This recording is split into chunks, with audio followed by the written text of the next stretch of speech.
swaggering boisterously. His face is weather-beaten. He wears a hooded sash with a silver hat about his head and a bristling black mustache. He growls as he storms the country, a villain big and bold. And the trees all shake and quiver and quake as he robs them of their gold. The autumn wind is a raider, pillaging just for fun. He'll knock you round and upside down and laugh when he's conquered and won.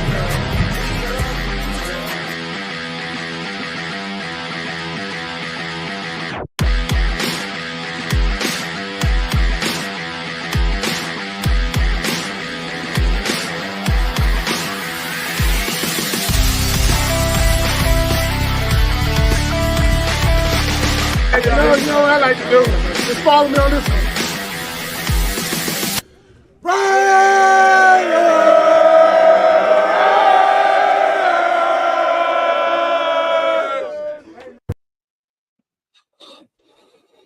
Yo. What up? What up? What up? I guess we're live. I shouldn't have pulled you. We are live. Yeah. What's going on, my brother? Were you able to connect yours or? Yes, I think I haven't gotten any messages saying that I am not connected or can't stream. So I don't know what's going on with YouTube on Monday. You and I were testing, and then I did the show with Cheeto, and I can connect on yours, and then I was able to connect on his, and that was working fine. I think hour and a half in, we got trouble, and we lost connection. We feed to YouTube, so I don't know if it was like a bug or what the fuck, but yeah. So far so good. I am broadcasting, so which I Nice. didn't check, but I think I am. I did not get any messages, but yes. What is up, Raider Nation? We are doing the damn thing. Raiders Unleashed. Thursday night episode. So, damn. Thursday night. We be a few days away from game time. So, Yes, sir. Yes, sir. I am feeling it. It was weird. I don't know how you spent your bye week. Did you get like antsy or anything like that? No, I kind of spent my bye week just same thing I always do, trying to focus on whatever film I can, watch whatever film I can, break down, evaluate, and I didn't stream pretty much the whole week, so I just just watch film and kind of stayed away from the social media thing for a while and try to take a break. And I think a lot of people kind of felt a little at ease with no stress of watching us get destroyed. So I thought it was a good week, and it seems like it was a good week for the team. You know, we'll talk about that. It seems like he's ready to go, got a smile on his face. So, hopefully good vibes, and hopefully things turn around. Scott Turner interview. So, I think things might be picking up. Will it amount to wins? Probably not at this point, but it hopefully not a whole lot, right? Right. Yeah, not a whole lot of wins. That's the thing I just kind of try to put out there. It's like, don't get too disappointed if we don't win like 6 games or anything like that. I say I think we win like half our games left. That's what we have 8 games left, so we win 4, maybe 3. So if we're lucky, if they really kind of do turn things around, maybe 5. But yeah, we're not going on no 8-game winning streak. So no, let's be realistic. That would take a miracle, and we all know the Raiders don't. We're not involved in miracles unless it's on the bad side. So lately, most of the time, but I don't even see that really. I see, I think the offense might pick it up, but unless we can come up with some kind of run game, out of the blue, which hopefully, Norv and Scott could muster up, some kind of power run scheme with these guys, maybe two backs, maybe see a little bit of Dylan Labe. I don't know, but something's got to happen with this run game, for anything to happen, I think, at all. With no run game, we're just dead in the water. So hopefully we can get some kind of run game going with the new system. Yeah, for sure. So let's hit up the chat real quick because obviously chat lives matter. Shout out to Reader Ryan. What's up? Leo in the house. Leo's like 4 or 5 more wins is too many, bro. Too max. That's what I'm thinking. Bro. I'm thinking I don't even, I mean, maybe two at this point. Like if we're going with Gardner, unless Gardner flips the switch with North Turner and they just get, the best Gardner Minshew that we've seen in the last, 3 or 4 years, then maybe. But I just don't see that happening still, with the offensive line. We still got a bunch of injuries. Michael Mayer just getting back into the fold. We still have absolutely no run game, the worst run game in the NFL. Like, so, a lot of things got to happen for this team to turn it around. And then, defensive wise, we're giving up second most points in the NFL, or most points in the NFL, most points on the ground. We're averaging 70 yards a game rushing. I mean, there's a lot of things that got to happen. And, we're going against Miami, which is the fastest team in the NFL. They pound the shit out of the rock. We can't stop the run. And I just, the teams we got to play, the Broncos are looking better than us. Teams we thought we could beat, the Saints. I mean, maybe the Saints, the Bucks. The Bucks are still looking like the Bucks. So we still have a tough schedule, and it's going to be rough. Oh yeah, for sure. Obviously, we hope to see some improvement on Sunday. Not the same show we've been seeing last 4 or 5 weeks. I think there will be some improvement. We'll probably see a little bit different offense, especially on the play calling. I don't know if we're going to be running so much, or at least if we are going to be running, I have to see some, a little bit of mix up. We're just not so kind of one dimensional, as you say. So, but yeah, let's kick things off. So obviously, biggest news. New interim offensive coordinator Scott Turner took over last week. He did a presser today, and so I like what he said. But obviously, Sunday is really going to be a test, and we're really going to see how that offense functions with him and North Turner doing the play calls. But what do you think, man? I really think Scott's up for the challenge. I think he had a rough time in a bad Redskins, Commanders team in Washington. They went through 8 quarterbacks on that team in the 2 years he was there.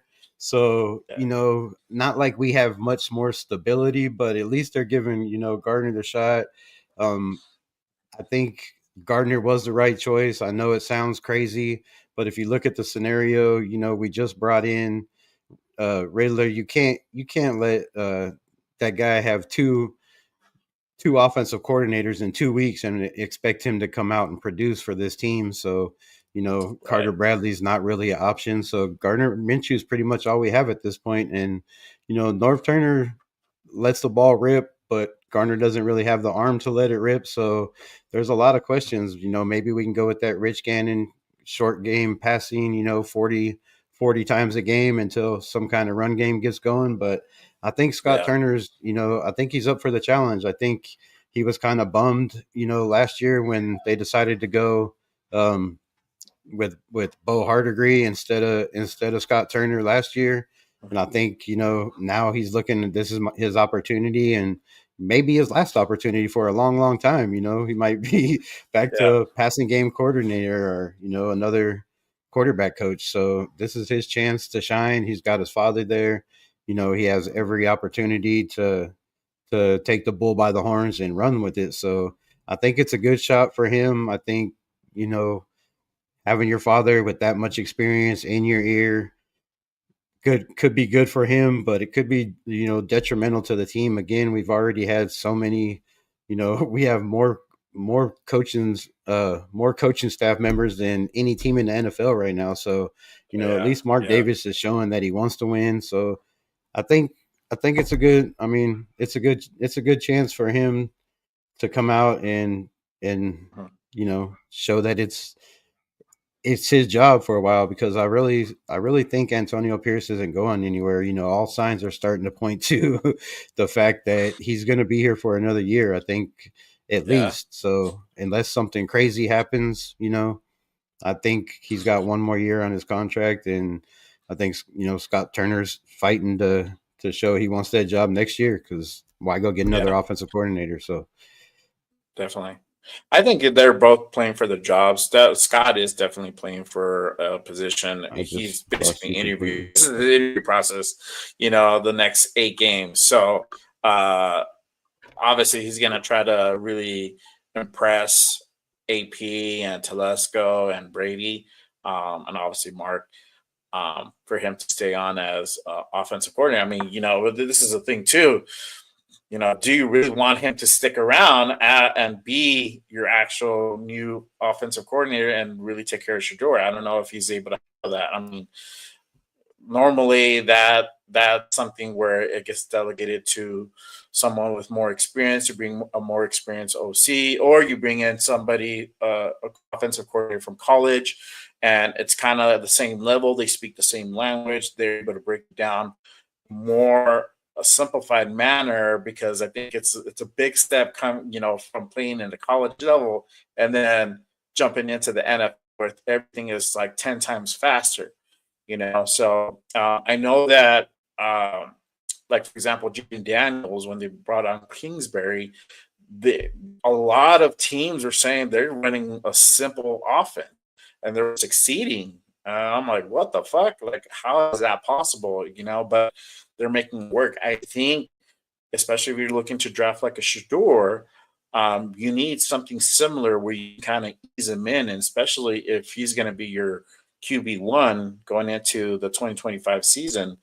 You need something where it's a good transition and it's not, blowing his mind. He has support. And that's one of the big things that Dion was talking about. And I think we'll go into that a little bit later. I want to go too much too soon. But if he does, cool. If he doesn't, well, that's fine too. But AP, I think AP stays. I think if AP is not able to get any wins from now to the end of the season, then maybe he gets fired. That's my thought on that. I think he signed. I think he's got. Yeah, I think somewhere in that contract is guaranteed for another year, because if you look at his pressers and you look at his face, like, a lot of people said that was the thing with Kingsbury. They didn't want to pay him a 3rd-year contract, guarantee money, and plus the whole quarterback situation. I think mainly that was it. When you got a chance to go play with Jaden Daniels, I mean, come on. Why would you not take it, especially with an experienced head coach instead of AP that you don't really know how it's going to pan out? So I think he's got a guarantee in that contract. Nobody's seen the contract as far as we know. Nobody really knows. But if you just look at his attitude and the way AP's presser, he just doesn't seem like there's any fear of him not coming back next year. So I think he's got this year and next year to put the pieces around that him and Telesco want to put around him and see where it goes from there. Because the way it's looking to me, a lot of people say they're already looking for the next head coach, but then you have guys saying that he's pretty much guaranteed to be here next year. And I just, if you look at his demeanor, if you look at the way he talks, he don't look like a man that's really scared of losing his job at the moment, to me. Yeah, no, sure. Yeah, he is kind of carrying himself. Shout out to everybody. My 2 cents. Leo in the building. Raider Ryan. New England Raiders booster. Salute, my guy. Appreciate you pulling up. A legend in the building. Sir, what's up, Jeff? Starting quarterback. Yes, shout out to the chat.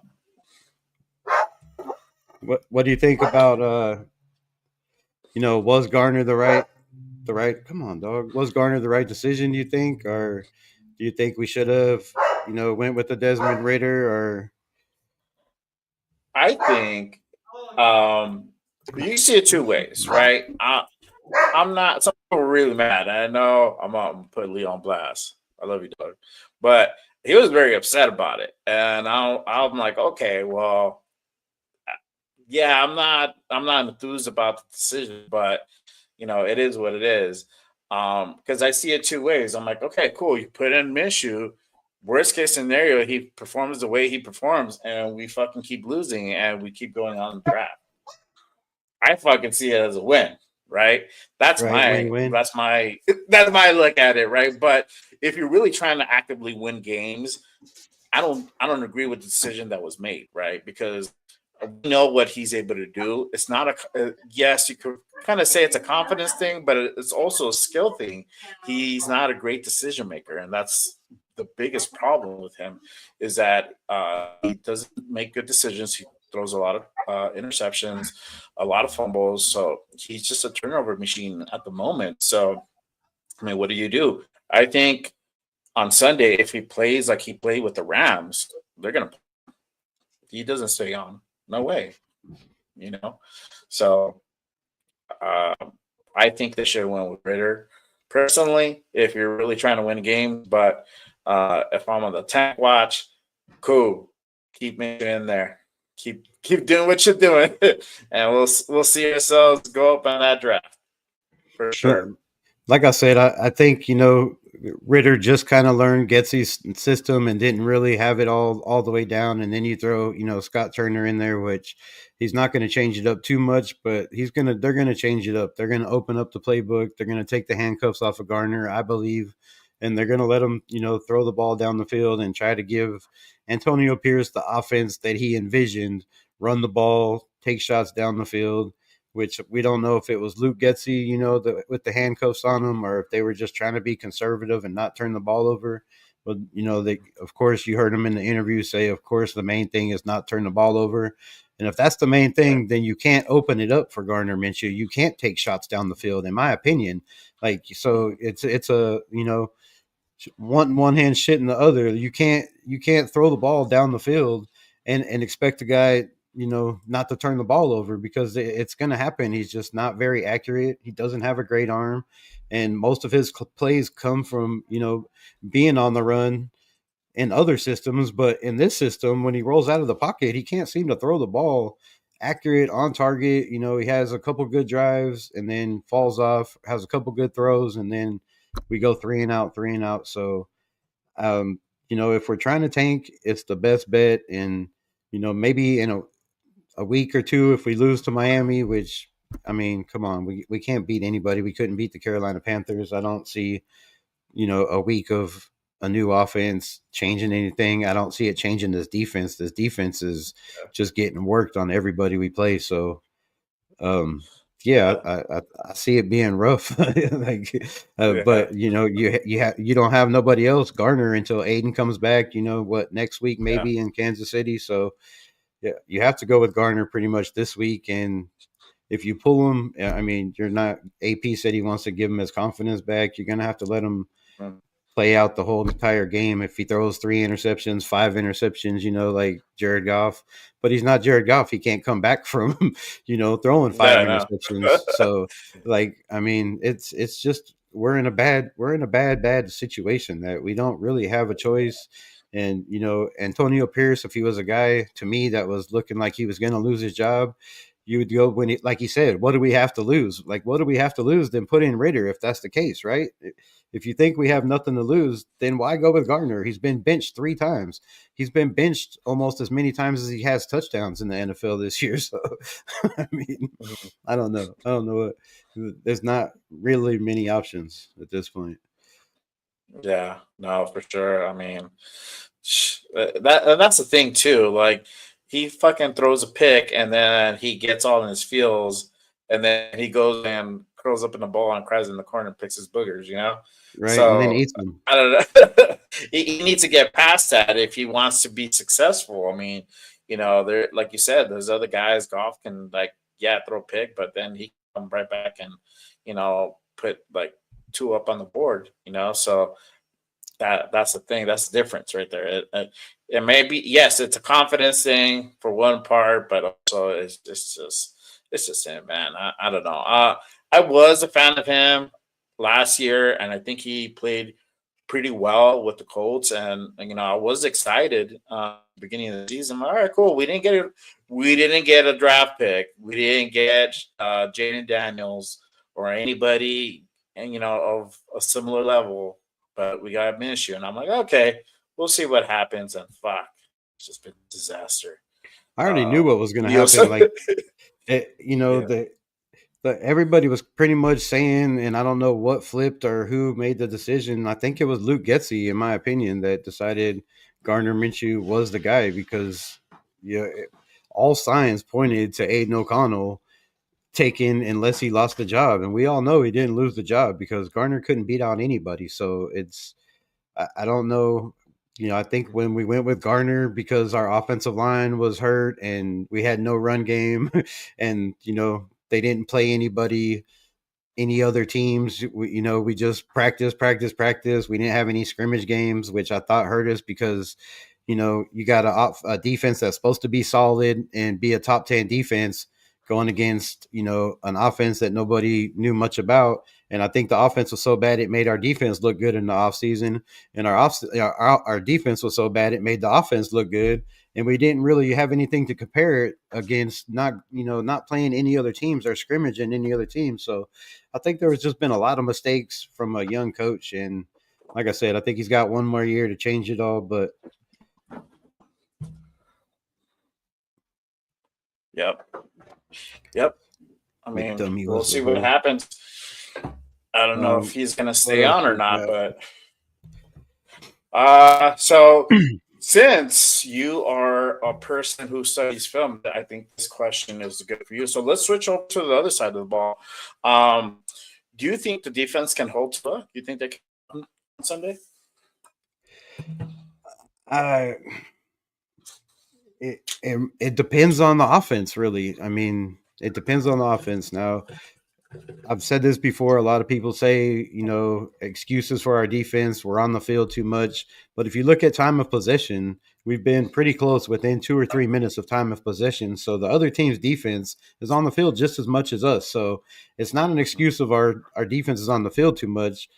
It's a more of our offense just doesn't get enough possessions to help the defense out. So, I think they're on the field just the same as every defensive we played, but we just need more possessions. We need more first downs. The offense has to run the ball, run the clock out, give the defense at least a breather. You can't come out and go 3-and-out and have the defense right back on the field. Nobody's caught their breath. They didn't get a drink of water. They didn't have time to, to go over anything on the little tablets. They didn't have time to do nothing.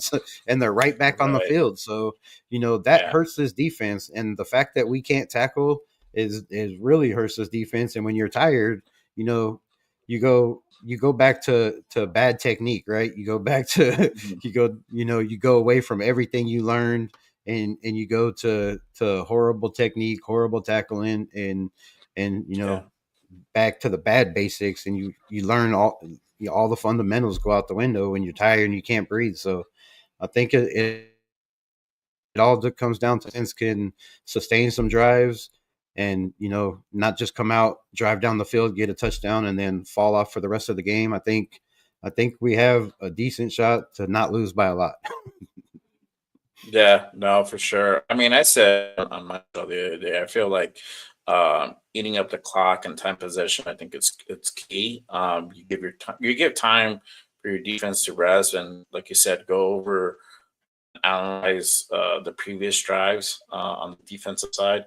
So it is important to have a balanced team, and especially with defense like ours, where we have gaps right now, and there's people who are injured, they're off for the season, and they're really playing on one leg almost. And then your offense is not really coming through. It hurts you. So I think they can just like contain Tua. I don't know if they can stop him, Obviously, it takes Max to go in there and do his thing, and we'll see who else steps up the other side of him that can apply some pressure, and that's really where our secondary has time to, really make some plays on that. But hopefully, we see a little more aggressive. Defense hasn't been too aggressive. Um, I think the last like game and a half. They haven't So I been mean that aggressive really at all this year. They've no, been no, kind of just slacking, like, and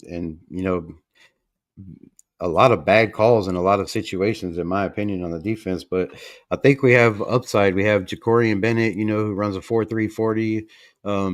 D. and Richardson is, showed signs last week that he can cover some guys out there, and he's like Patrick Graham said in the press conference that the guy's learning from his mistakes. He makes a mistake and he's asking questions. He's not doing the same mistake twice. So, I think right, our defense, we have the speed to hang with some of these guys, but Tua right now has the highest passer rating. I think 76.2 right now in the NFL. Just in a couple games he's been in. I know he hasn't played the whole entire season, but right now he has one of the highest QBR and passer ratings in the NFL. So that's just another plus we got, right? Another plus. yeah, yeah, no, for sure. Uh, yeah, Here, I want to answer hopefully, this question real quick. Leo says, yeah, "Getsy gone. AP choose Garner again. No, that's his choice, and he's proved it." But we just talked about, the fact that he doesn't really have a choice. Garner at least kind of knows the system more than the guys we got on the staff, or that we can put in. Really, you can't. Two offensive coordinators pretty much in 3 weeks is just too much for that guy. Like maybe next week, if Garner, just flops again, if the guy has another 3 turnover game, you can't put him out there again, right? Like, I mean, what do you think about that? If he goes out and just totally shits the bed again and we lose because, 3 turnovers, like, do you see him yeah. still But they're sticking gonna with him? pull him. Yeah, they'll pull him. No, for sure. Yeah, it's because it's an embarrassment. That's what it is. Is that you can't have you then have like 3 or 4 turnovers in a game, and still try to keep him out there when you have brand new quarterback that really hasn't been proven yet. Yeah, he only has 3 weeks, almost four, learning the playbook, and now he got a new coach. So that's even more of a order, of a tall order that he has to kind of like overcome. But I think if you just keep it simple for him, I think he could try to put some things together. Obviously, I think that's what they're just gonna do. The Scott kind of said, "Hey, we're gonna yes, it's gonna be a different play call. We're not gonna go outside of our playbook. We're not doing anything like crazy or new. We're gonna use what we have existing, because it doesn't make sense to up and change the whole playbook. Middle of the season. So it's like I heard it's like um, learning a new language. So it's like if you're learning Spanish and then they give you like another book, like, okay, here you go, you gotta learn Mandarin. I heard it's that hard, and like changing a whole system up like overnight.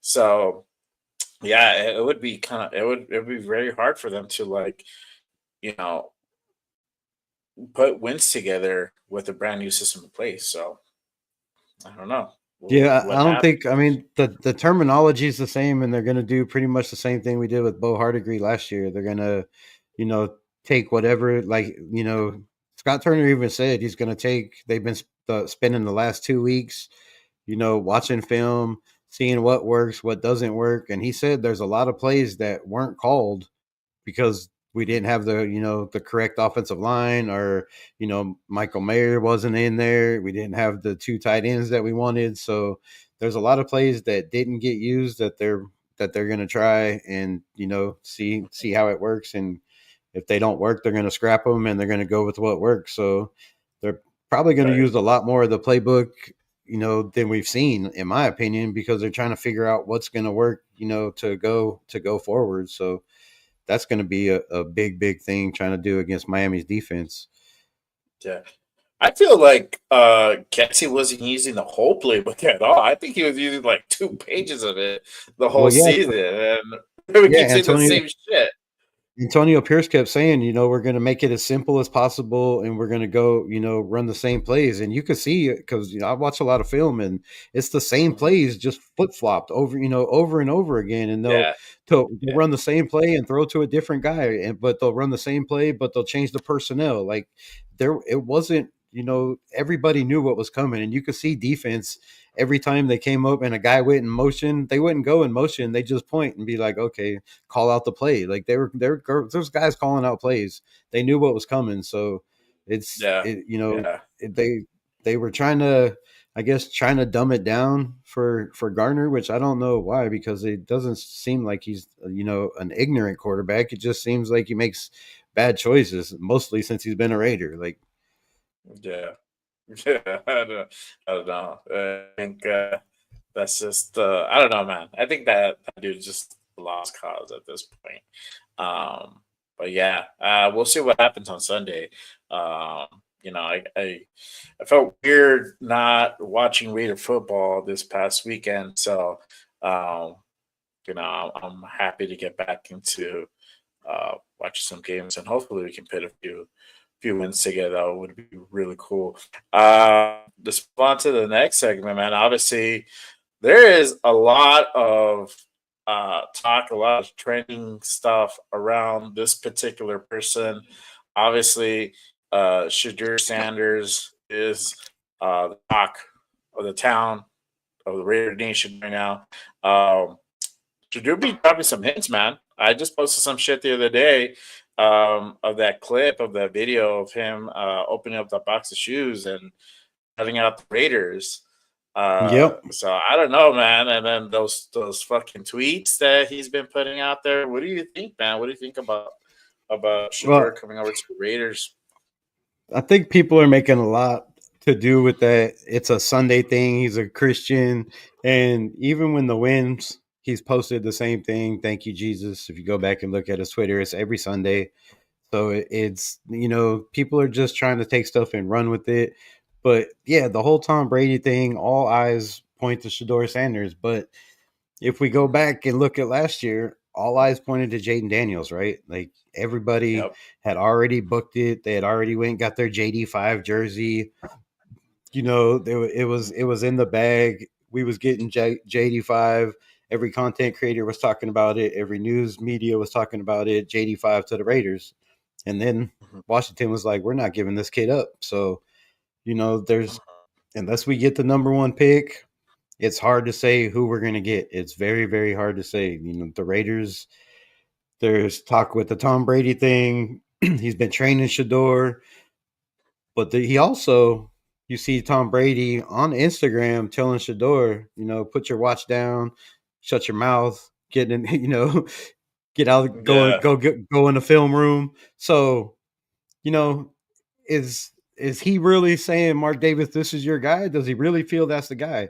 Or is there other quarterbacks that he's, scouting, saying, hey, this guy is not out here flashy. He's in the playbook, and that's what we need in this organization. A guy that's going to be in the playbook, not going to be worried about commercials, not going to be worried about his watch, not going to be worried about his shoes, not going to be worried about Twitter or Instagram or, posting all the time. I don't know. Tom Brady wasn't a flashy guy, right? Tom Brady was a quiet guy.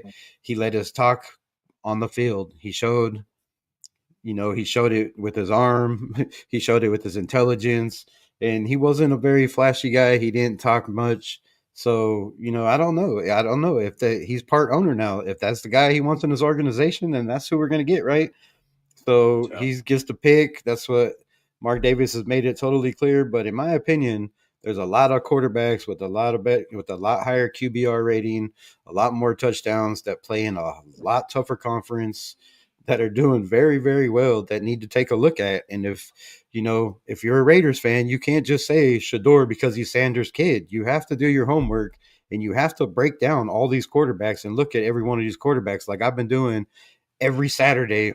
I took off work. I used to work 7 days a week. No, Saturday, I'm watching. I got 3 TVs on. I got my phone. I'm watching every one of these top quarterbacks. I'm rewatching the games. I'm breaking them down, and there are a lot of decent quarterbacks in this team, or in this league. There's that kid Rook from Indiana.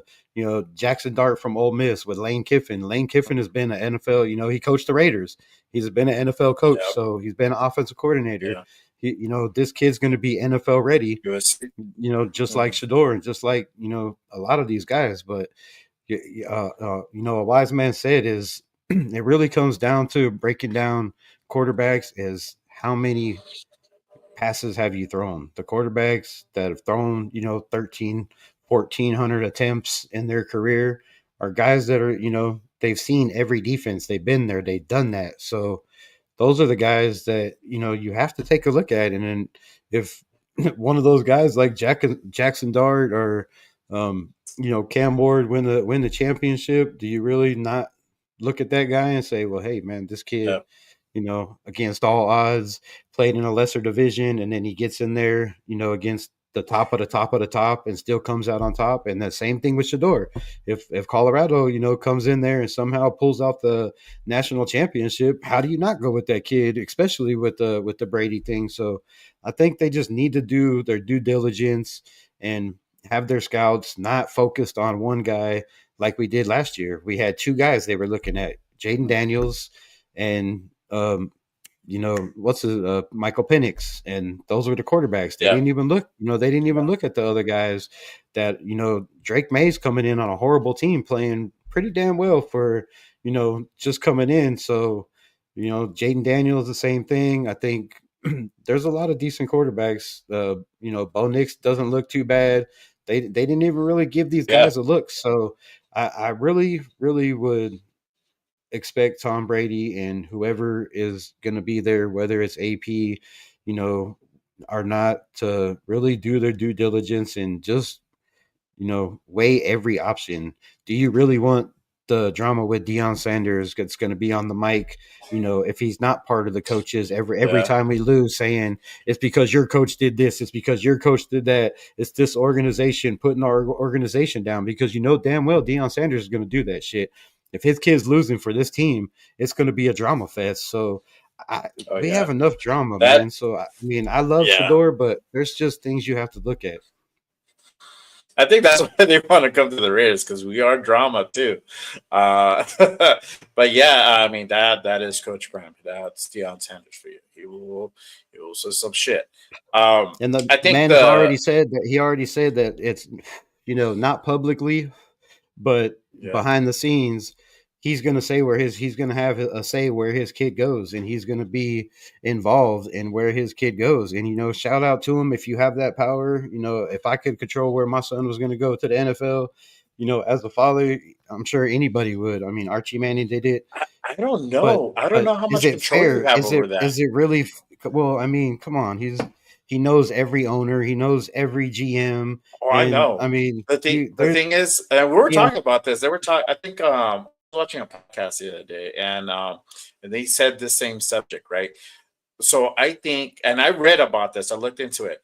So the players, when they get drafted, they can say no, but then they can't play in the NFL for one season, right? Unless they get traded, or they can not enter the draft and going as a unregistered free agent, and then go to wherever team they want. Now, maybe that's the move that Deion and Shador are going to do. They're just going to be like, well, fuck it. We're just not going to go into the draft, and we'll just let somebody sign us as a free agent. I mean, obviously, somebody of Shador's caliber can, pull that off. I don't think anybody else could. But, yeah, the biggest talk, obviously, the biggest debate right now is who are the Raiders going to draft at quarterback, right? So, obviously, Shador. The other person is Cam Ward. And those are the top two candidates right now that everybody's been talking about. Now, you pointed out some good names as well. Okay, so let's say I'm going to ask you this question. If you're not taking Shador, who are you taking? if I'm not taking Shador, Mm-hmm. Who are you? I mean, if it was me personally, Cam Ward is above Shador in my opinion, just because the man's a little taller. To me, he has a better deep ball. You know, I just like his game better. I think he's not as flashy. He's a little bit more humble. And I think that's kind of leadership that we need on this team, kind of like a Max Crosby style Max Crosby is not the humblest, even though he has it tatted on his shoulder, but we need guys to lead by example. And I don't know. I like a lot of guys, but I really like Jackson Dart. I really think this kid, you play in the SEC, you play against Georgia, you play against Alabama, you play against LSU, you play against all these top teams that are in the top 10 every single year against the best defenses, against college kids that are NFL ready and the defensive schemes that they play. And you're coming out and you're just putting up crazy numbers, against my Arkansas Razorbacks. Dude put up 600 yards and 5 touchdowns. And this is a defense that has been keeping them in every game.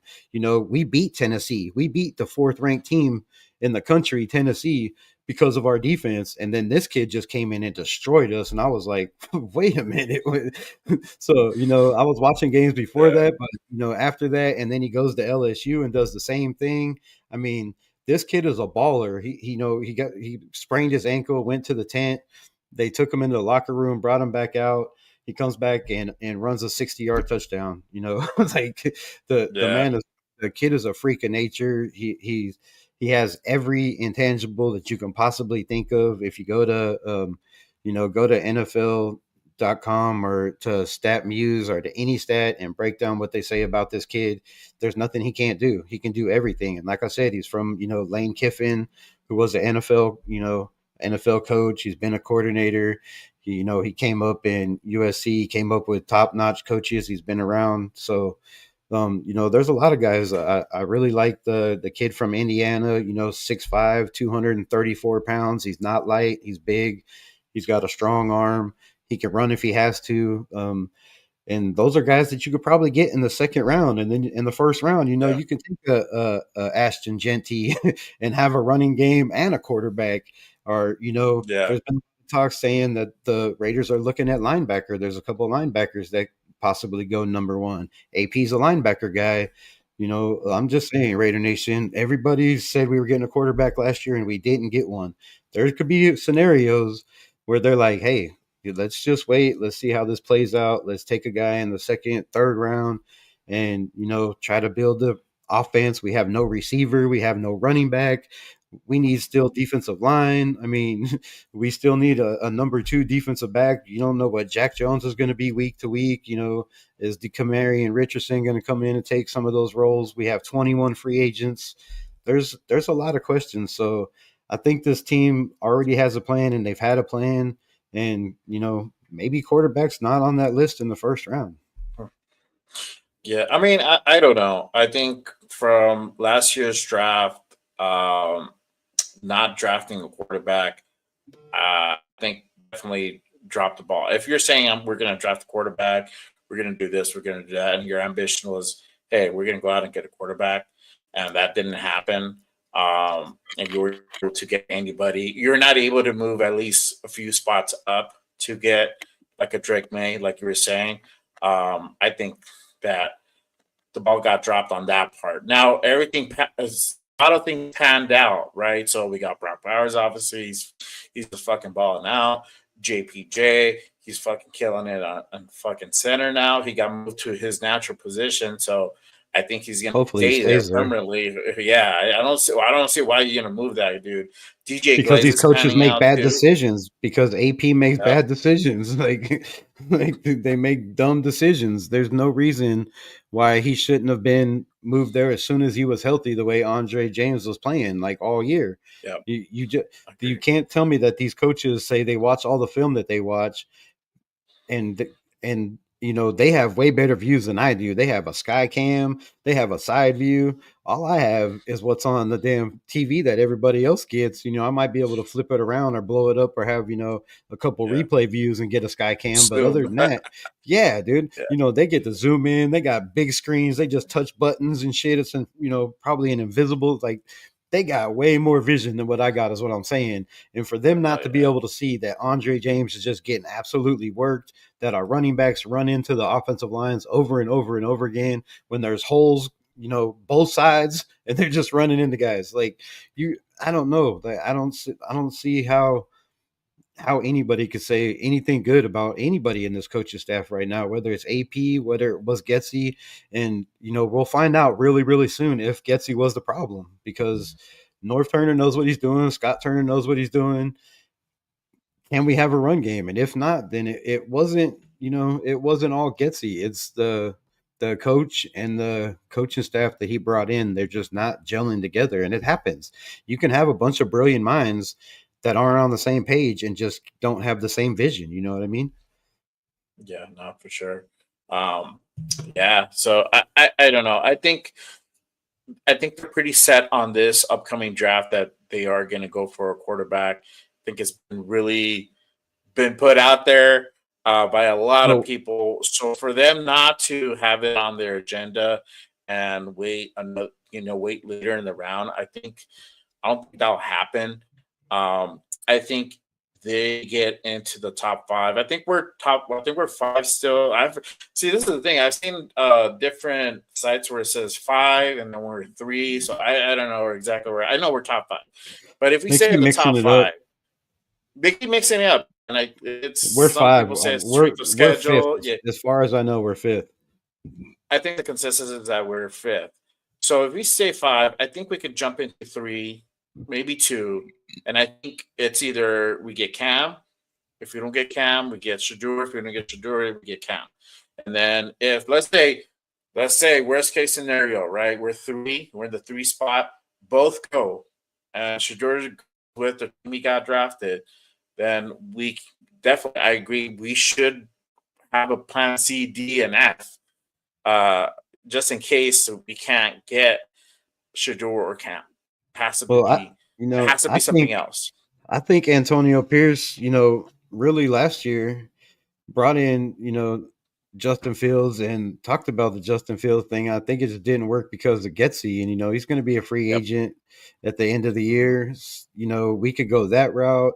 Michael Penix could just, be the quarterback for the Falcons next year, and we could go that route.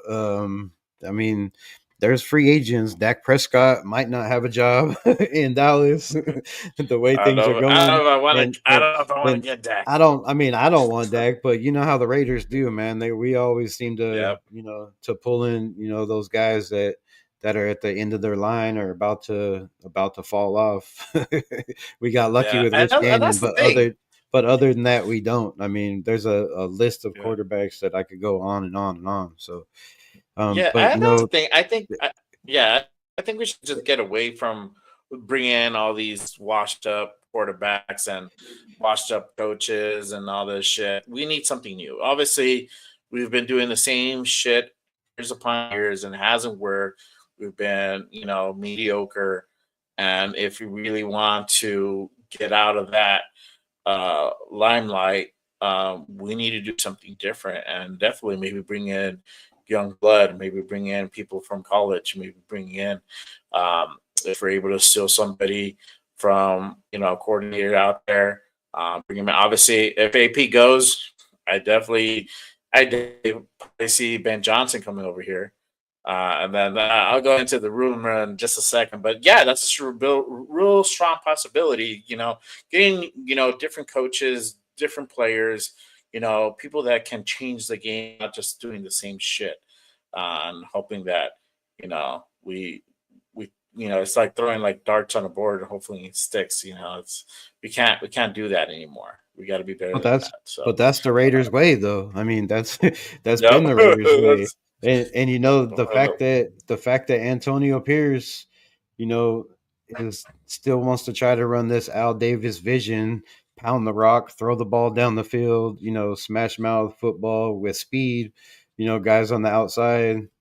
But that's come on, man. Like times have changed. Look at the best offenses in the NFL right now.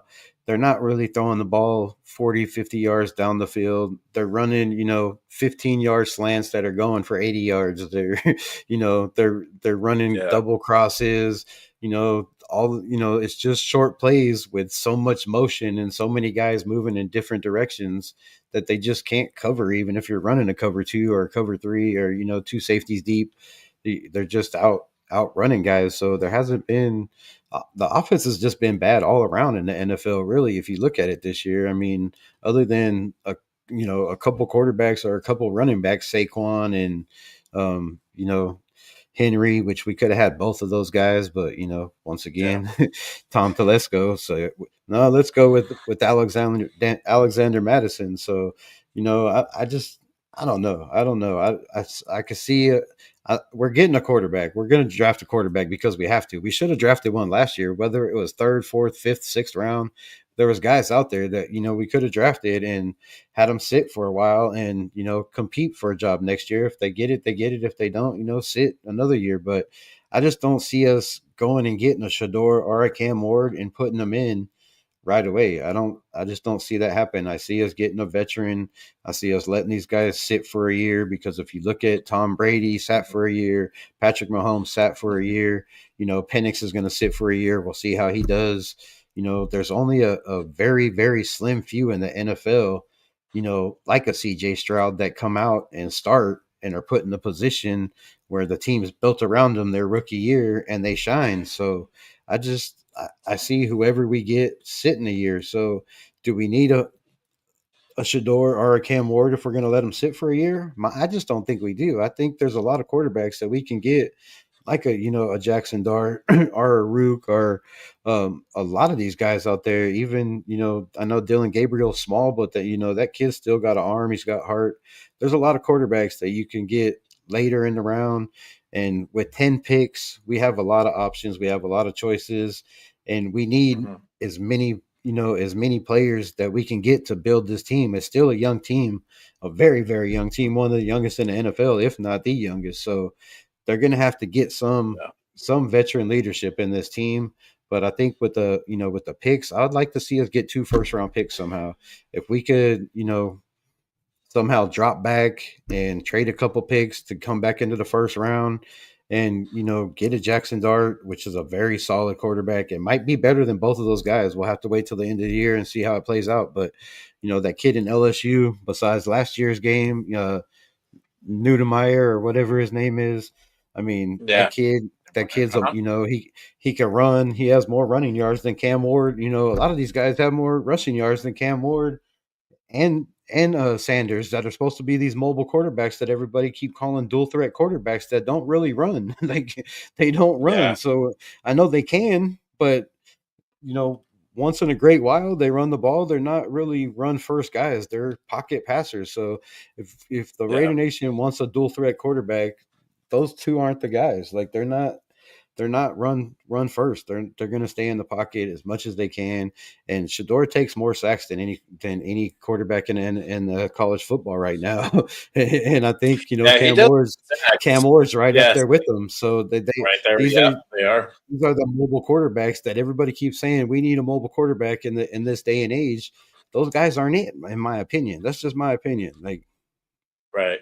Yeah, I mean, more sacks, they need to. If mobile, like Michael Vick never had a great offensive line, and he didn't take sacks like that. Like that dude got away from everything. If you're mobile and a dual threat quarterback, don't talk about it, be about it, right? If you're a dual threat quarterback, you should be like like Jaden Daniels last year. He had almost 1,000 yards rushing, 4,000 yards passing, 40 something touchdowns, 4 interceptions. Come on, like that's a dual threat quarterback, like not a guy that's ran for 300 yards in a college season in a year. You're not a dual threat to me. Like that's not even a threat. Yeah, no, I know. I mean, I think I think like Cam and Shador take a lot of sacks for sure. Especially in the last game that I saw on Saturday. But let me ask you this. I mean, who do you, if you're going to sit these guys for a year, who are you going to put, for them to be behind? I mean, I don't mind that Justin Fields idea, having him in, and really showing them how to really be that dual threat. Even though he does, he's not so much of a dual threat right now, but having him on, I think would be good now that Getsy's gone, and whoever comes in as a coordinator, uh, and really makes these guys grow. You never know. I mean, Justin Fields might pan out. He might work out. And let me ask you this. might. Let me ask you this. Can you hear me? Oh, what the fuck happened to my mic? Yeah. Mike Tomlin being one of the greatest coaches in the NFL, did he see enough in Justin Fields to know, because both of those guys are free agents at the end of the year, right? They're only 1 year contract. So did he see enough in Justin Fields?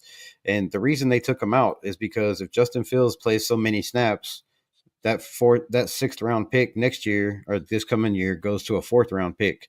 So, if you got a quarterback like Russell Wilson out there and you want to see what you have in this quarterback, you take him out. But did he see enough in Justin Fields to say, I'll keep Justin Fields and, let Russell Wilson walk? And do you snag on a guy like a Russell Wilson just to bring in, to groom these so-called mobile quarterbacks that everybody wants to get? I mean, there's a lot of options. We don't know, the Steelers might try to move up and go get a quarterback of the future.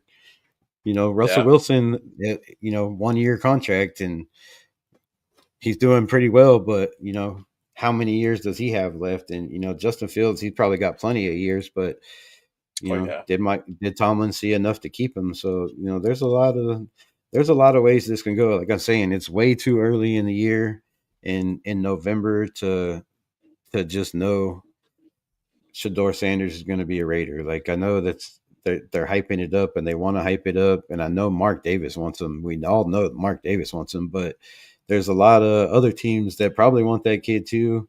And we know. Oh yeah, definitely. He's a hot commodity, no doubt about it. And just like Jaden Daniels, he was in the middle of the pack last year, and then after the combine, shot up to number 1, number 2. They were going back and forth. So there's the teams in front of us might not need quarterbacks, but still might take a chance on a kid like that. You might take a chance and trade your quarterback that you got. So there's crazy scenarios that could happen. Oh yeah, definitely. I mean, this is what I think. I think they're gonna Shador, and they're gonna get Shador because, one, obviously he's dropping hands of the Raiders, but most importantly that he has a Brady connection. He also has a Mark Davis connection. Him and Mark have met already. They've talked about his future. Obviously, now that Brady is part of the Raiders and a significant, well, I don't want to say significant, so it's 10%, but I mean, he's going to be running football operations for the Raiders. That plays, I feel that is significant. Dion has said, hey, one of the teams I want him to go, there's not many teams, but one of them is the Raiders. So I feel he never said specifically the Raiders. He said it would be nice. Oh no, he said it. I don't know. He said it. He said they got a nice general manager. He said AP's a very smart, coach and knows what he's doing. So there you go. Never said the Raiders, but he also said in his podcast the other day that he wanted to go to a team that's has stability, that's built a quarterback before, that's had success grooming quarterbacks, and people in the organization that have had success building quarterbacks. That leaves us out completely. If you take, you can say we that. don't check any of those boxes. Now. Even bringing Tom Brady in the building, we still don't check any of those boxes. So if he does his homework, he's going to be like, bro, like the Raiders facility is very, very nice. Mark Davis has a lot of money, but just like last year, they wanted Jaden Daniels. AP wanted Jaden Daniels more than anything. Marvin Lewis wanted him, and they couldn't get him. So And I think that's a Telesco thing. I think when that's you have Telesco and Telesco's not known for moving up. eating away. So, how many people are willing Oh, to he's gonna move bargain up with now. Telesco, like I think him under Brady and Brady letting be known that, hey, we're gonna draft a quarterback. You need to do what you need to make that happen. And having Mark say the same shit. I think if he doesn't do it, if he doesn't really do everything in his power to make it happen, he's gonna get clipped for sure. He's gonna get fired. And I don't see him around. He doesn't have a choice because it's being so public by different people in the organization. But yes, you're right. You're right. I mean, if you look at it that way, we're not a contender. But this is the thing. no, we have Coach nobody Prime in the knows. Coach organization. Prime knows.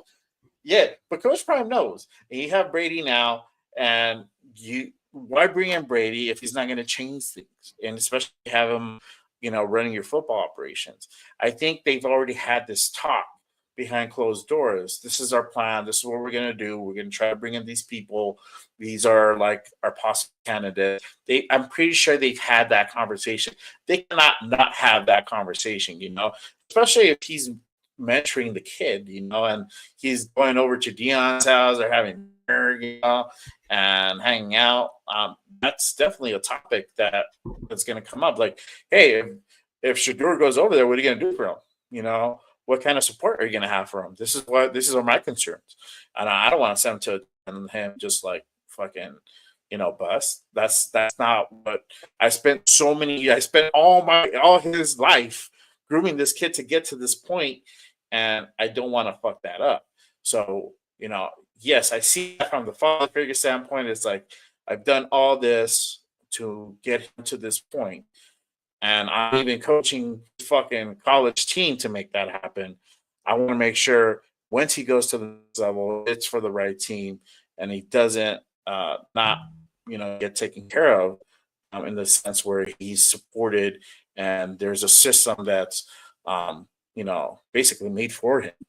I think that's what's been talked about. I think that's probably what he's probably going to come to the Raiders if you got to be in the position to do that. So it all depends on how many wins we get, how we end the season, who's ahead of us, what kind of things that those teams ahead of us need. They may or may not need a quarterback. They might need, different things. They might need a receiver, and they might need a running back, and like offensive line. So, it depends. A lot of intricacies. There's levels to this thing a little bit. So, that's going to be the question. I think it's Shador, but obviously, if it ain't Shador, I think it's going to be Cam. But definitely, I feel that Quinn has been good. Now you turned on my mind. Now we got to look for somebody else besides the two guys. But the thing is that people say there hasn't been really a really good outside of those two guys. There's not anybody out there, right? But now you're pointing out, yes, That's crazy. I heard the name. I heard Art being thrown out there. So there's 4 quarterbacks. Well. There's 4 quarterbacks or 5 right now in college that have a better QBR and a better of a passing percentage than Cam Ward and Shador right now that are on winning teams that are going to be in the playoffs. So, we're gonna see who shines when it comes playoff time. Like, if you look at Colorado and Shador, who have they played? Like, name one. Have they played one ranked team? I don't believe they've. No, I think Kansas State Kansas State ranked. They have not played one ranked team or ranked defense. Yeah. If you go to Miami, same thing. They have not played one ranked team, and they have 2 losses. Same thing with Colorado. They have 2 losses. They haven't played a ranked team. You got a team like Ole Miss who's played 4 or 5 ranked teams and only has one or 2 losses. So, those quarterbacks shine under pressure to me. Like, those are quarterbacks that get the job done against top notch, teams, against top schools, top coordinators, top coaches. So those are the guys I would be looking at personally. Like, a lot of people will say Shador played the ball too long. he's not great under pressure. But they said the same thing about Jaden Daniels, and I was one of the guys last year that said, there was a stat that came out that said Jaden Daniels, there's a percentage where when the pocket's collapsing, under pressure, that he was like 20%, like a 20% rating when that was happening. And they said players coming out of college, there's only been one player drafted in the first round coming out of college with that low of a rating. And now there's been two. It was Jaden Daniels. But, I said if he could just fix one thing, and that's, just pocket presence and pressure, knowing when to run and knowing when not to run. And, give it to Kingsbury, bro. They went and got him the little virtual reality headset simulator, and he goes in every day like an hour and a half before practice, first thing in the morning, does his workout, pops on his little headset and plays pretty much a game of football like on that simulator. And even he said, it's like real life, and it lets you read defenses better, it lets you see guys blitzing, and it's really changed his pocket presence, and it's made him what he is right now. So there's small things like that can be fixed. And I just think there's not really, like everybody says it's a 2-man race, but really, I mean, those two guys aren't really showing anything nowhere near, like Bo Nix or, even JJ McCarthy. Like all these guys had way better numbers last year. So, maybe the Raiders might see the same thing and be like, man, there's guys coming up, look at the Manning, Arch Manning coming up, Manning, there's a lot of guys, there's a lot of kids in that class too. Like I said, I don't know. There's so many ways that this can go. And after seeing this draft and not getting a quarterback, and then seeing them bring in Gardner Minshew because they had faith in Aiden O'Connell, because you can't tell me they had faith in Gardner coming in and taking us to the playoffs, or having us a winning season, like especially the way he played, and they just keep sticking with them and going with them until it's too late. So yeah, I don't know. I don't know. Yeah. I think with the decisions that have been made, firing Getsy just tells me AP is going to be back next year. Like unless something just drastically happens, he's coaching like a guy that just thinks guaranteed one more year. And maybe if he gets his pieces together and they start winning, maybe he gets another one. I don't know. Yeah, so I know, and that actually takes me to the next segment here, the rumor mill. So I talked about the rumor mill, the rumor mill. I talked about the rumor mill yesterday's podcast that I did. So one of the things, I don't know, people are calling for AP's head right now. At least I think about half of the nation is calling for him to get fired. There's other people that say, let him stay. And especially for him being a rookie head coach. I see it like this. This is my take. My take is this. He stays on if the Raiders are able to get at least 3 or 4 more wins, right?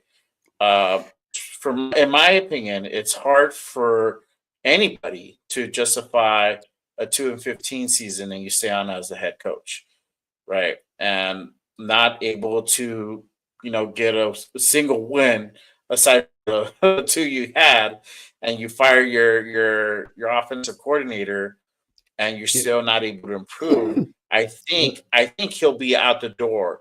But if he's able to get to a 5-12 record, 6-11, 7-10.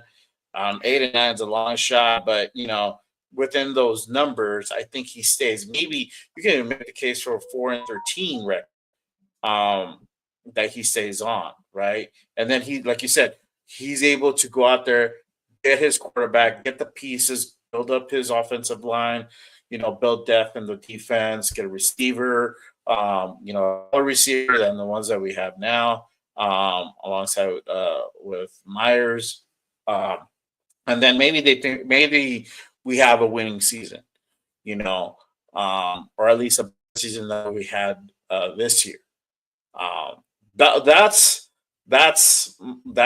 basically my thoughts on that. I mean, this is the rumor part. So I've heard that Mark is already looking for his replacement, and this is this is what makes it the rumor. I've heard that Mark is considering bringing in Cliff Kingsbury, the offensive coordinator that we weren't able to get in the off season, to come and coach the team. So I don't think that will happen. And even if it were to be true, and you're trying to get Kingsbury over to the Raiders as the head coach, he's gonna charge an arm and a fucking leg for all the bullshit you put him through in the offseason with that negotiation that fell through. Well, here's the thing on here's the thing on that room. I could squash that right now because Cliff Kingsbury left the Raiders because he couldn't get his 3-year contract. And, when Dan Quinn heard that and the Washington Commanders heard that, they called Kingsbury and said, hey, we'll give you that 3-year contract. So he has a 3-year contract. It's guaranteed.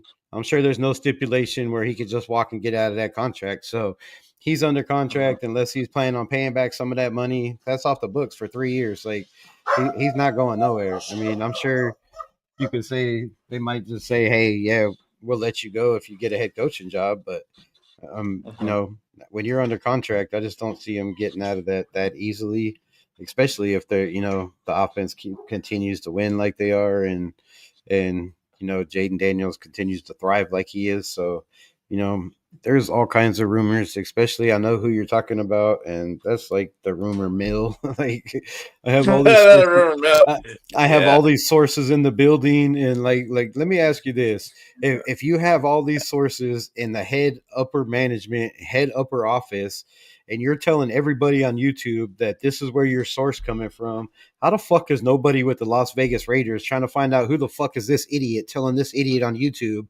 all this information, bro? Come on. Seriously?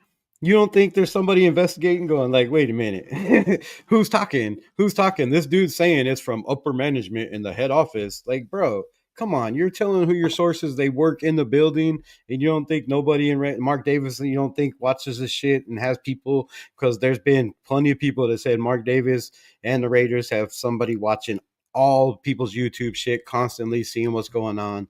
So you don't think if these dudes are bragging, I'm getting all this information, they're not trying to find out where the fuck this information is coming from? Come on, man. Yeah. Come on. Oh, yeah. I think he probably has people watching for sure. They would be fired in a heartbeat, bro. Come on. He'd be like investigating everybody and you don't even have to investigate because the dude already said, I know how to make emails. I know how to make phone calls. So I emailed somebody. They emailed me back. That's how it started. So there you go. All you got to do is check everybody's email in the front office. And you're Mark Davis. You own the building. You can do that, right? I mean, they checked John Gruden's emails, got him fired. Yeah. So, that rumor shit is clickbait, bro. And you're just trying to get views. Like, you don't have any shit that nobody else knows. Everybody can read Twitter. Everybody that's a Raiders fan that does content, has alerts on their phone, the same as everybody else. We all get the same info at the same time, unless people in the building, which he says there's people in the locker room that he knows. And that's another thing. You're saying there's people in the locker room. You don't think they're questioning, all right, who's in the locker room leaking this information to these damn content creators? Like, why do they know this shit that should be in-house? I would be if I was an owner. Like, I would be over that shit, bro. Like, come on. So that just irritates me when people say that. I have guys that are in the building, they're in the locker room, they know there was pushing and shoving. Yeah, we all know that. It was reported by a reporter that's a high class reporter. So everybody read the same shit on Twitter, bro. So you don't have any information. If you do, there's no way they're telling some dude with 10,000 followers on YouTube what's going on instead of Hondo Carpenter or all these Nick Palacero or any of these top reporters that get all this information before anybody. Come on with that shit, bro. Like, come on, we talk truth talk here. I ain't gonna tell you nothing that I ain't read. that I'm not gonna say I know somebody in the building that works for somebody in the building, that sister's mother dates somebody, and he knows that who we're drafting and when we're drafting them. Like, he knows who scouts we're sending, who we're sending to what games. Everybody has that information, bro. You could find out what scouts the Raiders are sending to what teams to perform. So it's not like it's hidden information. You can get that information from somebody besides in the building. So that would be crazy. And another thing is how stupid would that look for Mark Davis and Antonio Pierce? Because for one, Antonio Pierce wouldn't have a job. But how stupid would that look for Mark Davis to not want to offer Cliff Kingsbury a third year or let him go get the quarterback he wanted and then say, oh my God, wait, you did good in Washington. I made a mistake. Please come back and work for me. You think that dude's going to come back? Definitely doesn't make sense. Yeah, no. You think he's coming back to Vegas? Hell no, bro. Like you're 7-3 and you're going to come back and run a team that's 2-9, fucking 2-7. Yeah. Oh yeah, definitely. If you're having success in the team, and you get offered to come and coach a different team that's not successful, I mean, you're inclined to stay where you're cooking at. You can win, you'll be able to get to the playoffs, you'll be able to potentially, eventually, maybe even win a championship. That's what you're ultimately trying to build with the team, right? So if he's already there, yeah, I don't see that happening. I don't see him coming to the Raiders. That is definitely a rumor. And then the whole reason, he left is because he's like, bro, I'm gonna come be an offensive coordinator under Antonio Pierce when I know way more about coaching than Antonio Pierce ever has. Like, I've done this before. I've been offensive coordinators. The only thing he was a linebacker coach for half a season or a season and a half. So that's another thing is when you go work under a guy who's got a Super Bowl ring, who's just look how fast they've turned Washington around over there. I know that's starting to slow down a little bit, but yeah. And the same thing goes with Ben Johnson. Like if Ben Johnson's going anywhere, he's going to go to a team that has like the Patriots, that has Drake May, a team that has a quarterback already or has potential to go draft a quarterback, that he has a chance to go draft his quarterback, which if you're coming into the Raiders organization, you probably don't have a chance on very much say who your quarterback is, because Mark Davis has pretty much made it pretty clear that Tom Brady is going to have a lot of say in the next quarterback. So, why would you want to come to the Raiders when you wouldn't have 100% say? So I just don't see us getting any big name guys like that. The craziest scenario would be John Gruden coming back. And that would be crazy, but I don't think that's gonna happen either. That's way I would see that happen way before Cliff Kingsbury becomes the Raiders coach, probably, or even Belichick or like any of those dudes. Like I would see Gruden coming back. Like he wants to play a coach in the NFL again, but I don't know. There's not a lot of coaches those out there. Those are the other names being thrown out there. Is Belichick, that is putting out fields for Belichick. For Mike Grable is another one. Vrabel, I wouldn't mind. Yeah, I mean, he's not that bad. He had Tennessee in the playoffs. He had Tennessee with Ryan Tannehill in the playoffs back-to-back years with no running game. Like, come on, not even a great. The defense was solid, but they didn't have the best offense, and back-to-back playoff bursts, like, and deep into the playoffs, I think too. So Vrabel's a decent coach. Now Belichick, I'm just tired of seeing these. Look at all the old guys we brought in the building this year, and it hasn't helped at all. Like, let's move on. Everybody else in the NFL is going with 30-year-old dudes that have been in college, have been quarterback coaches, have been passing game coordinators. Like a Scott Turner, and it's a changing of the guard. Yeah, changing of the guard. You got to go with these innovative minds. Like all the defense, look at Slowick over there in Houston. They get a head coach that's been there, done that. He's a rookie coach, but he's been around the NFL for a long time. Like, he was a defensive guy. So then they get, a good offensive coordinator, and they just change shit around. Like they get 2 draft picks. They draft 3rd and 4th in the draft last year, and they're in the playoffs. And that's what I think the Raiders need to do. I said that last year before Houston did it. Or not last year, the year before. I was like, man, that's what we need to do last year. That's what we needed to do, was trade our picks, trade next year's or this year's picks, and pick at 13 and somehow move up to that fifth or sixth spot. We could have kept 13, fifth, you got fifth or sixth, and been in a whole different situation right now. Oh Hopefully, yeah, with definitely. 10 picks and the players we have, because we have 21 free agents, but we have a lot of players like Colton Miller. Can you throw a Colton Miller? Say throw a Colton Miller in a package with two first rounds to try to move up and keep our fifth spot, and then try to move up and get a third or the second spot. I mean, it's the NFL, and Tom Telesco, is supposed to be that GM guru that knows everybody in the NFL. Maybe he can pull Yeah, something he's like supposed to that know how off, to but draft. Yeah. yeah, but I that's the only scenario I see is if as us, having a winning season and a quick turnaround, is if we can go get a top quarterback and a top running back or a top receiver, or a top defensive end in the first round, and within the top 10. And I think we could pull it off. I think we have enough draft capital, and we have enough guys, like I said, like a Colton Miller. You have Munford, you have DJ Glaze.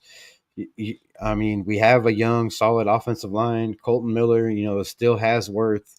You're not going to get a first round for him, but you might get a fourth or a fifth or a third. Who knows? Offensive linemen are a high commodity right now. So we have guys, like a Jack Jones or a Nate Hobbs, Robert Spillane. Do you re-sign them and then try to trade him, or there's a lot of things that we could do to turn this team around. But I think that's the quickest and best scenario, is to somehow get 2 first round picks high in the draft. And I think that would turn this organization around like that. Oh yeah, definitely. And yeah, it's a possibility for them to potentially do that. I've said in a few podcasts, how cool would it be to draft Shador Sanders and Travis Hunter together? See, That that I is feel I know you're not a Shador fan, that's an but insane no, I that's an see it. insane, like, that's never gonna happen, because I think Travis Hunter's going Yeah, number one. Like, that he's yeah, he might go number one. Yeah. if he's not number one, dude, like, then shit, I don't know shit about football, because there's no way you can miss out on a guy that's a Deion Sanders type kid that can run kickoff returns, punt returns, play offense, play defense, like that Yep. and he's already up there in the Heisman.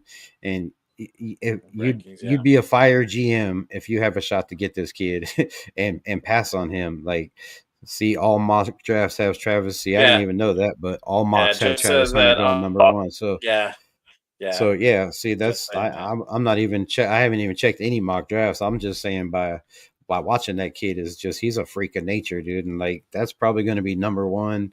And then you have Ashton Genty. There's a lot of teams that need running backs that this kid is height, are not. The kid's just a monster out there. He's a freak of nature with the ball in his hand. And then you have wide receivers like the kid in Miami that just broke uh, Michael Irvin's record, and what, Keyshawn's record, and I don't know how who else is not, maybe not Keyshawn. Did he play at Miami? No, I don't know. But anyway, that Keyshawn. yeah. Keyshawn played at SC, I believe. Yeah, SC. That's what I was thinking. But who else? Not what the fuck for the Colts, the fucking receiver for the Colts. But anyways, like, that kid just shattered Michael Irvin, broke all the records for Miami. That dude's already got, like, what, almost 3,000 yards or some shit, to Yeah. 2,000 yards receiving. Like, so a receiver like that. I mean, when was the last time we drafted a receiver in the first round? But then when was the last time we drafted a quarterback in the first round?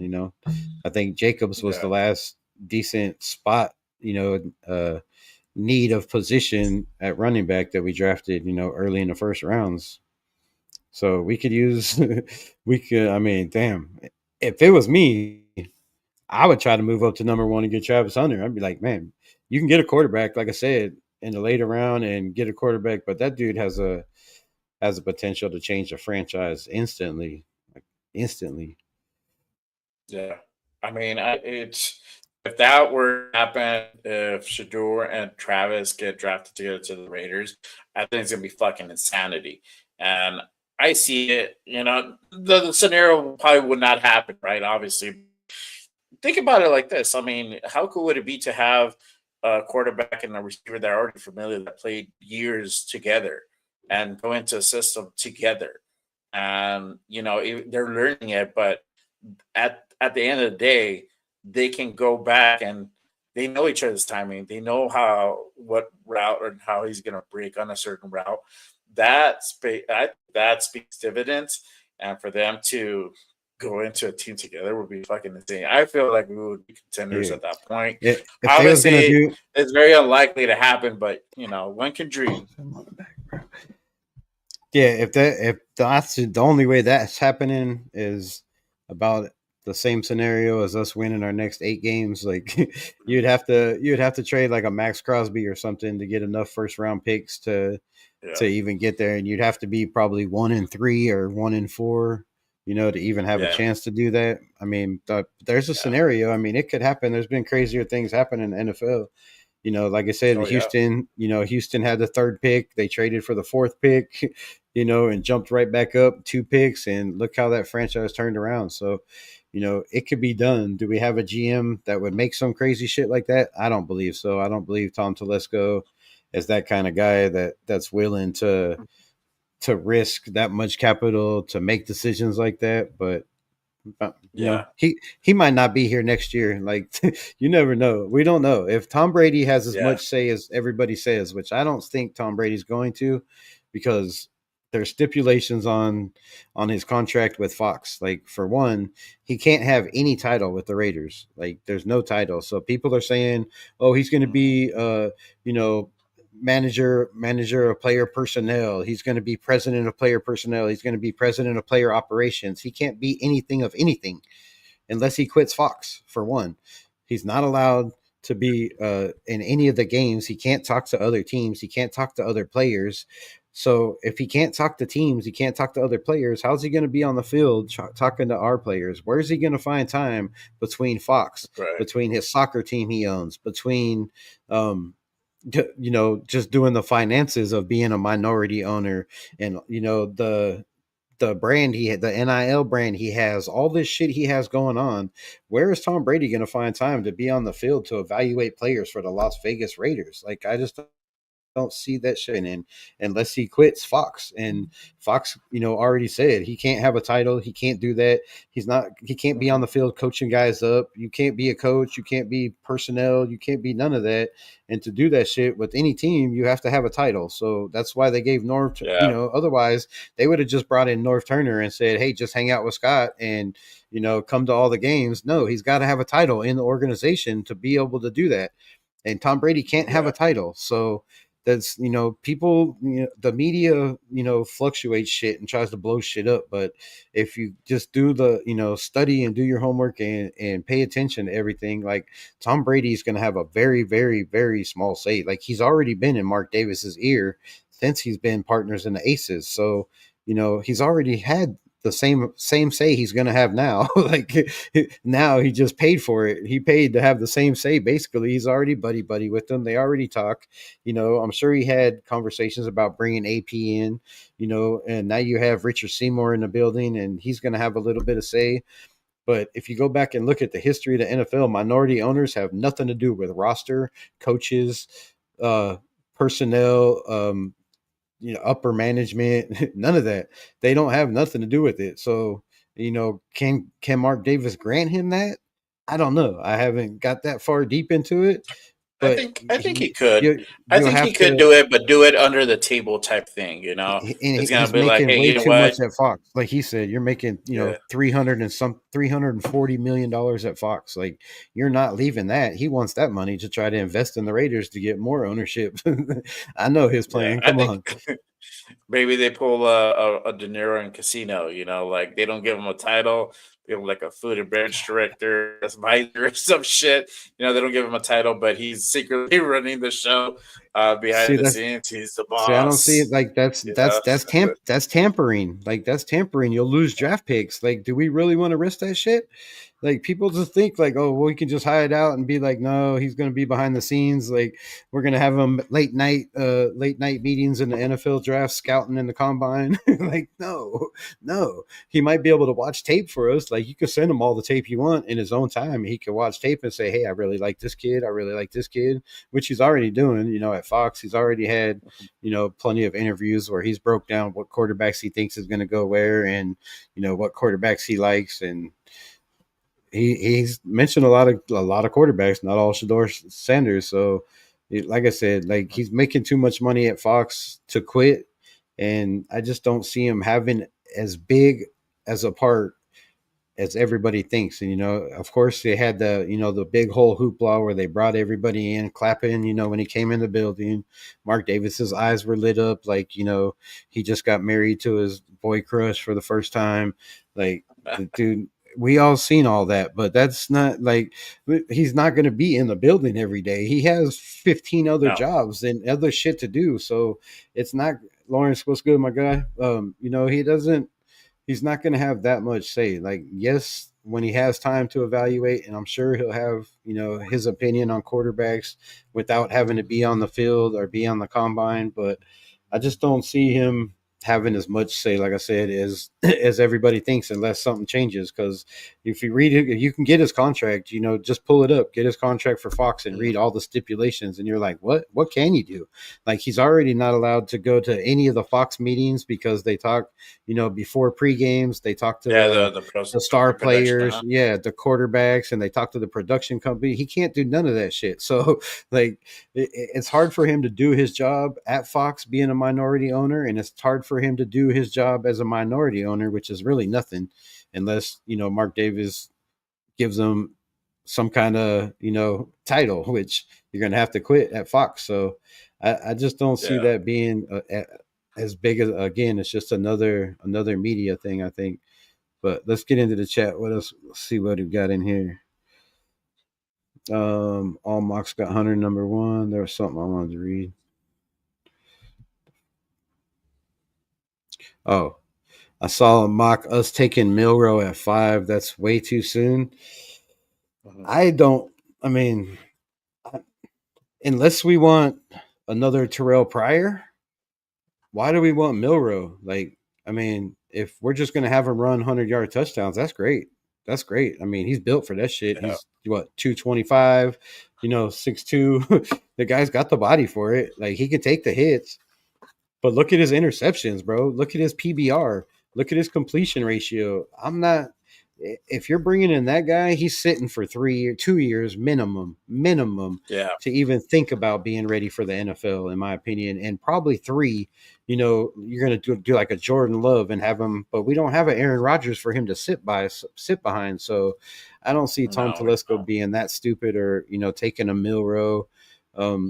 I don't know. Like I said, I know for a fact they've had scouts at a couple of Oregon practices checking out Dylan Gabriel, and they had him at the LSU looking at both of those quarterbacks and a couple of defensive guys there. So, the scouts are doing their job, but they've also been told to pay a lot of attention.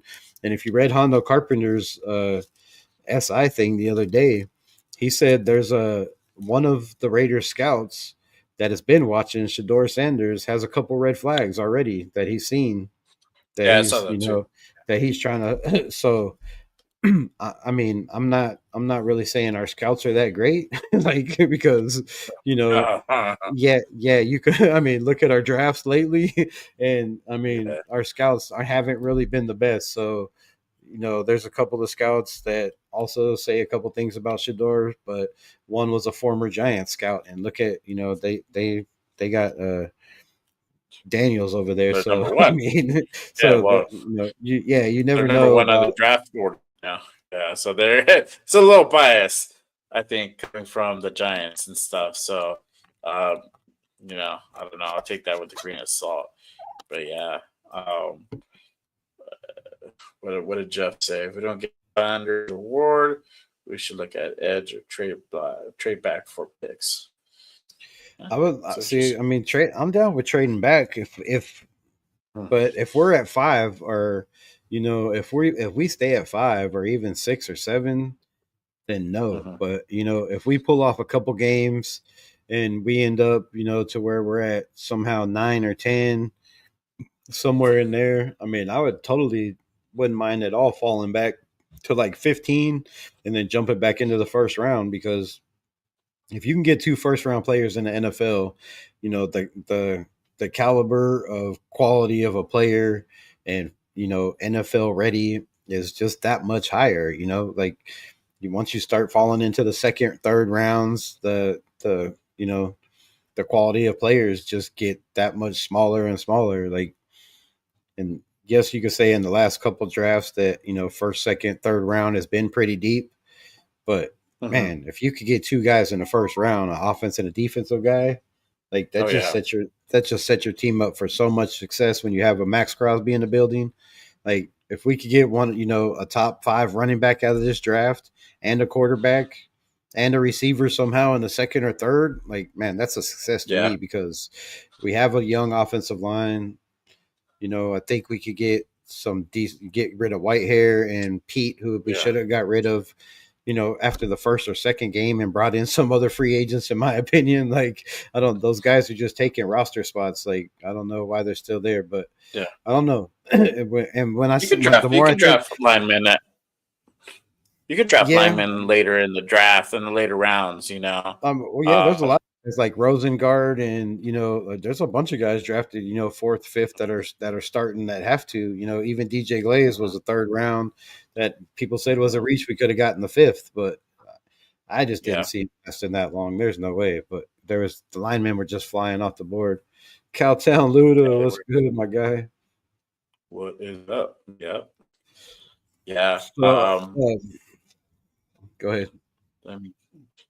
So the other thing is hold on, lost my place here.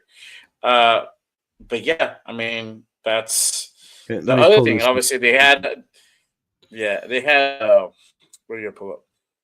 Oh, you can pull up the draft pass. No, I was trying to I just want to show these results. Oh yeah, so look, here we got Drew Aller from Penn State, quarterback rating 88.6. Curtis Rook, Indiana. They're ranked 9th in the country right now. Quarterback rating 89.4. I think Penn State is ranked like 3rd or 2nd or something, 4th, because they lost, maybe 5th, something in there. But Jackson Dart, Ole Miss, quarterback rating 91.6. Ethan Hampton, Northern Illinois. I don't even know who that dude is. 94.1. Alan Bowman, Oklahoma State, which they've played a lot of top 10, top 25 teams this year. QBR rating 96.8, bro. Like, Shador's not even in here. Cam Ward's not even in here. And everybody's saying this is a 2-man race. Like, Tucker Glenson, Toledo. I don't even know who that kid is, but he got a 78.8 QBR. Like, those are higher QBR ratings than everybody's saying are the only 2 quarterbacks in the draft. Yeah, and Colorado actually plays Oklahoma. They do play Oklahoma State on the 29th. So that'll be interesting to watch. Yeah, having them definitely up against each other. We can make a comparison there. Yeah, you'll make the comparison there and see how they perform. Alan Bowman's he's a decent quarterback too. I've seen him, in a couple games this year playing these top 10 teams. So like there's a lot of kids out here that if you're willing, and we all know that Tom Brady, if he's going to have any kind of say, he's a big advocate for letting guys sit a year or 2. So if that's the plan, we don't need a first round quarterback, right? You can get one of these guys right here are going to fall to the second round or late first rounds. And if you're planning on letting them sit for 2 years and develop them, I mean, that's the route I'd go, and just, pull the Tom Telesco best man available every pick, because it seemed to work out. It seemed to work out pretty good last year. And I've been a critic in saying, Brock Bowers fell in our lap. Same thing with JPJ. I mean, you can't pass on those guys. The guys that passed on them, that were in front of us should be fired. for passing on those guys. So, there's a lot of guys that, talent that we can build in this draft, and especially having 21 free agents. Like, there's a reason you haven't brought what up, Queef's Kingdom. There's a reason we haven't signed guys like Nate Hobbs or Robert Spillane or, any of these guys, Trayvon Morig, Divine Diablo. All these guys' contracts are up. Like, they're all free agents, and most of the time, a team, if you're going to keep a guy, especially when you're on a losing team, you already done your evaluation the year before, and if he still continue to produce and be your highest tackler on your team, like Robert Spillane, and you're not re-signing this guy already, at your bye week, bro, I don't see him being back next year either. So if that's the case, bro, it's a complete rebuild, and we need as many draft picks as possible. What's the Chiefs fan got to say? Oh, wait. I missed it. Lukey, what's good? Raiders can't draft might be a problem. Well, shit, we got Brock Bowers. We got Jackson Powers Johnson, better than any of your linemen you got on your whole team, and he's a rookie. So, and DJ Glaze. Like, I think we can draft. Yeah. Just not in the top rounds. Not in the first, second round, but Tom Telesco. The problem is getting up there. Yeah. Problem is getting up in the draft. It's not draft. It's getting up in the draft. That's the issue. But let's see what else the chat got to say. If we don't get Sanders, we could have taken edge or trade back for picks. I'm down with trading. Like I said, I'm down with trading back, but not if we're sitting inside. If we're out of the top 10, then no way. We really on college again? I mean, what do we have at this point, Luda? That's a hot topic, though. That's the hot topic. You gotta talk about it. You can't not talk about it. You know what I'm saying? We can't win. I mean, we could talk about Scott and North Turner, but he says, I like Jackson Dart, Shador for the NFL, his upcoming draft, but I don't know if any of these would be top 5, maybe 7 in the last. Ooh, damn. Really? You don't think Shador would be a top 5 in the last 7 drafts?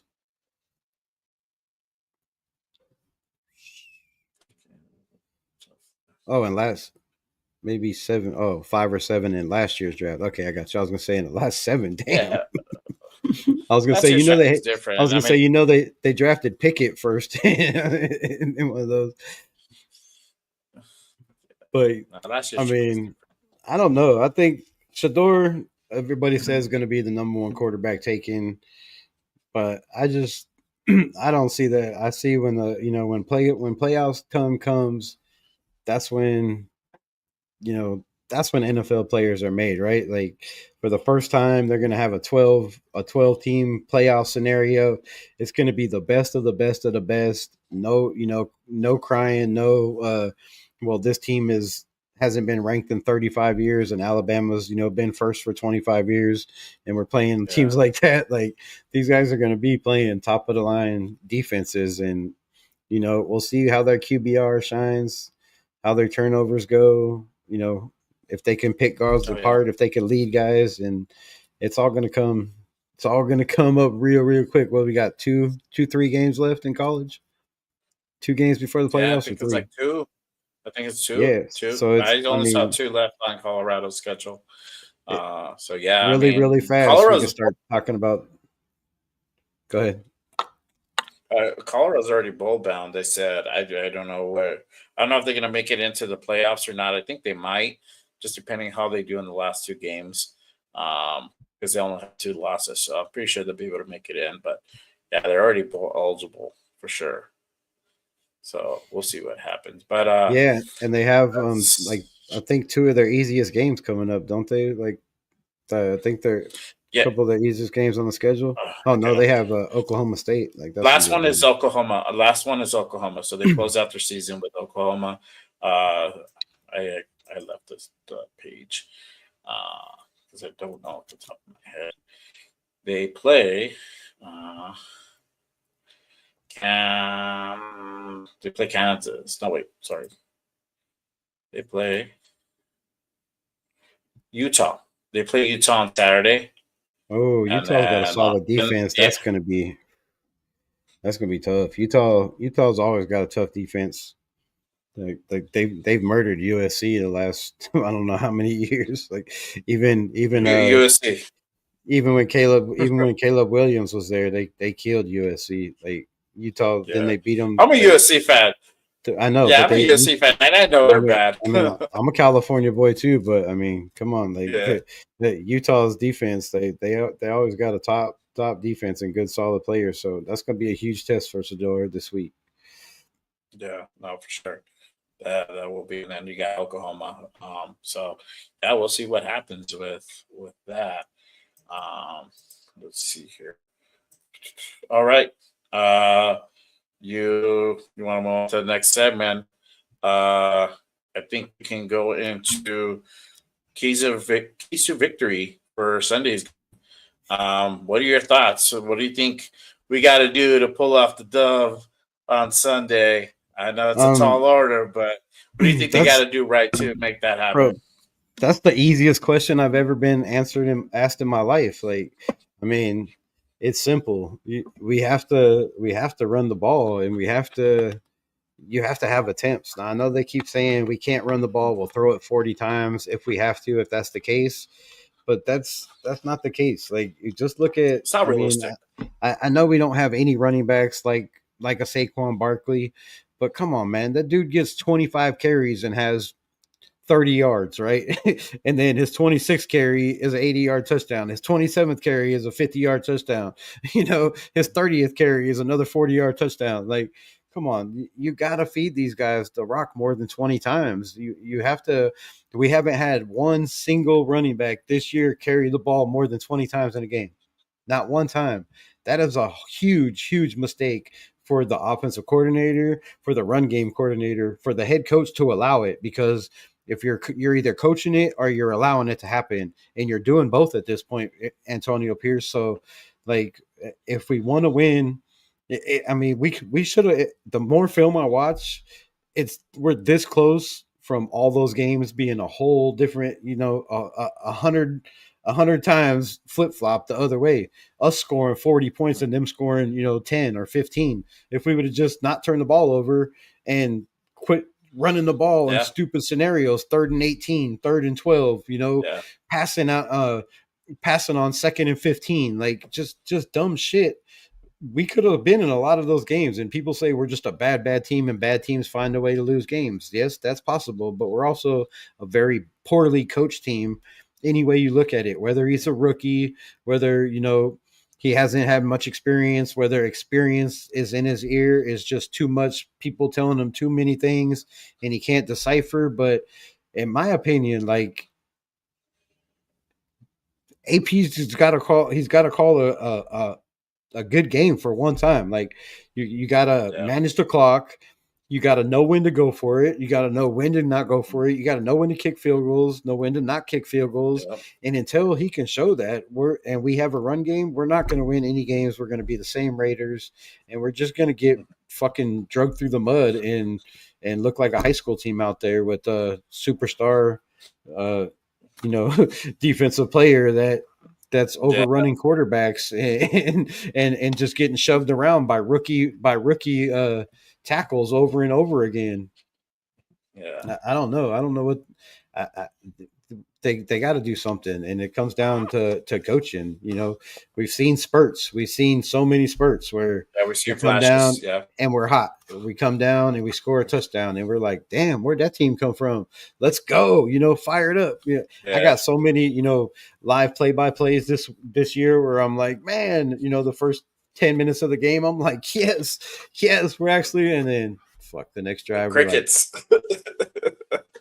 The turnover crickets for a like the touchdown, last 5 minutes of the game.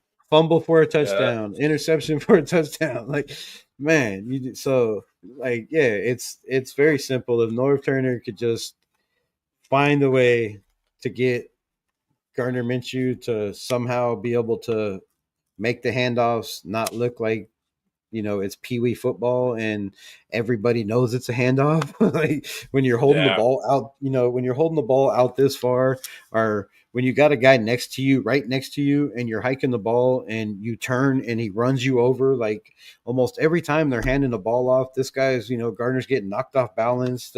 It's just poorly coached. It's been very, very poorly coached. And they keep saying that, it comes down to the team, doing their job, to finishing, to knowing their. But I haven't seen that. Even when they do, it still looks bad. So yeah, it's gonna be, if the locker room changes, the coaches change, like everything a lot. I don't see it getting any better before it gets worse. Really, unfortunately. Yeah, I mean, and it's hard to watch. yeah, I mean, you're right. Yeah, you're right. I mean, definitely, you gotta call different plays. You got to run the ball. It's unrealistic not to run the ball. I know it's not getting anything productive, but it's also kind of the schemes that we've been running that also is contributing factor to that.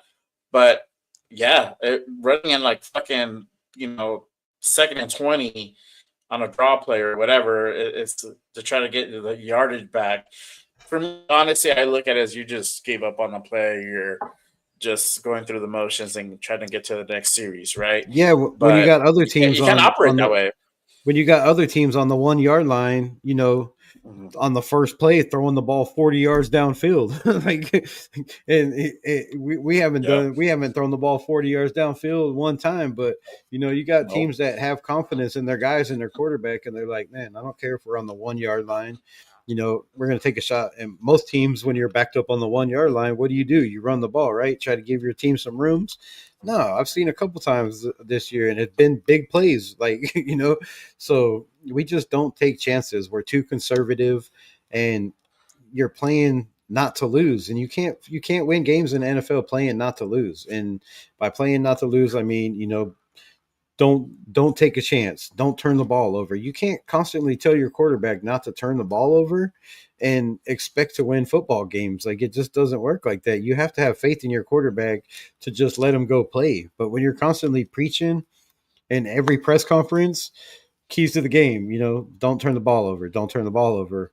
Hold on to the ball. Well, it's going to get in somebody's head, like, constantly.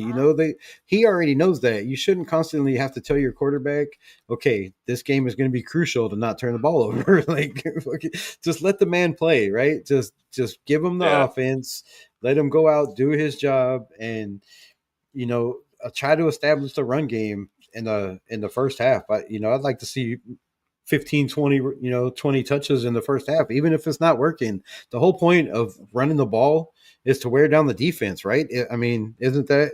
And to open up, play action, to open up the passing game. Open up play action. But you're wearing down the offensive line, right? If you're constantly running the ball, those big dudes are going to get tired. They're going to get worn down if you're constantly having to chase people, if you're constantly, having to run block. Run blocking is a lot different than, pass blocking. It takes a lot more wear and tear on those defensive lines trying to get through, trying to make tackles. So you're wearing them down. And when you're running the ball 17 times a game, 20 times a game, and you have 3 running backs, you're not wearing anybody. Why have 3 running backs? You know what I mean?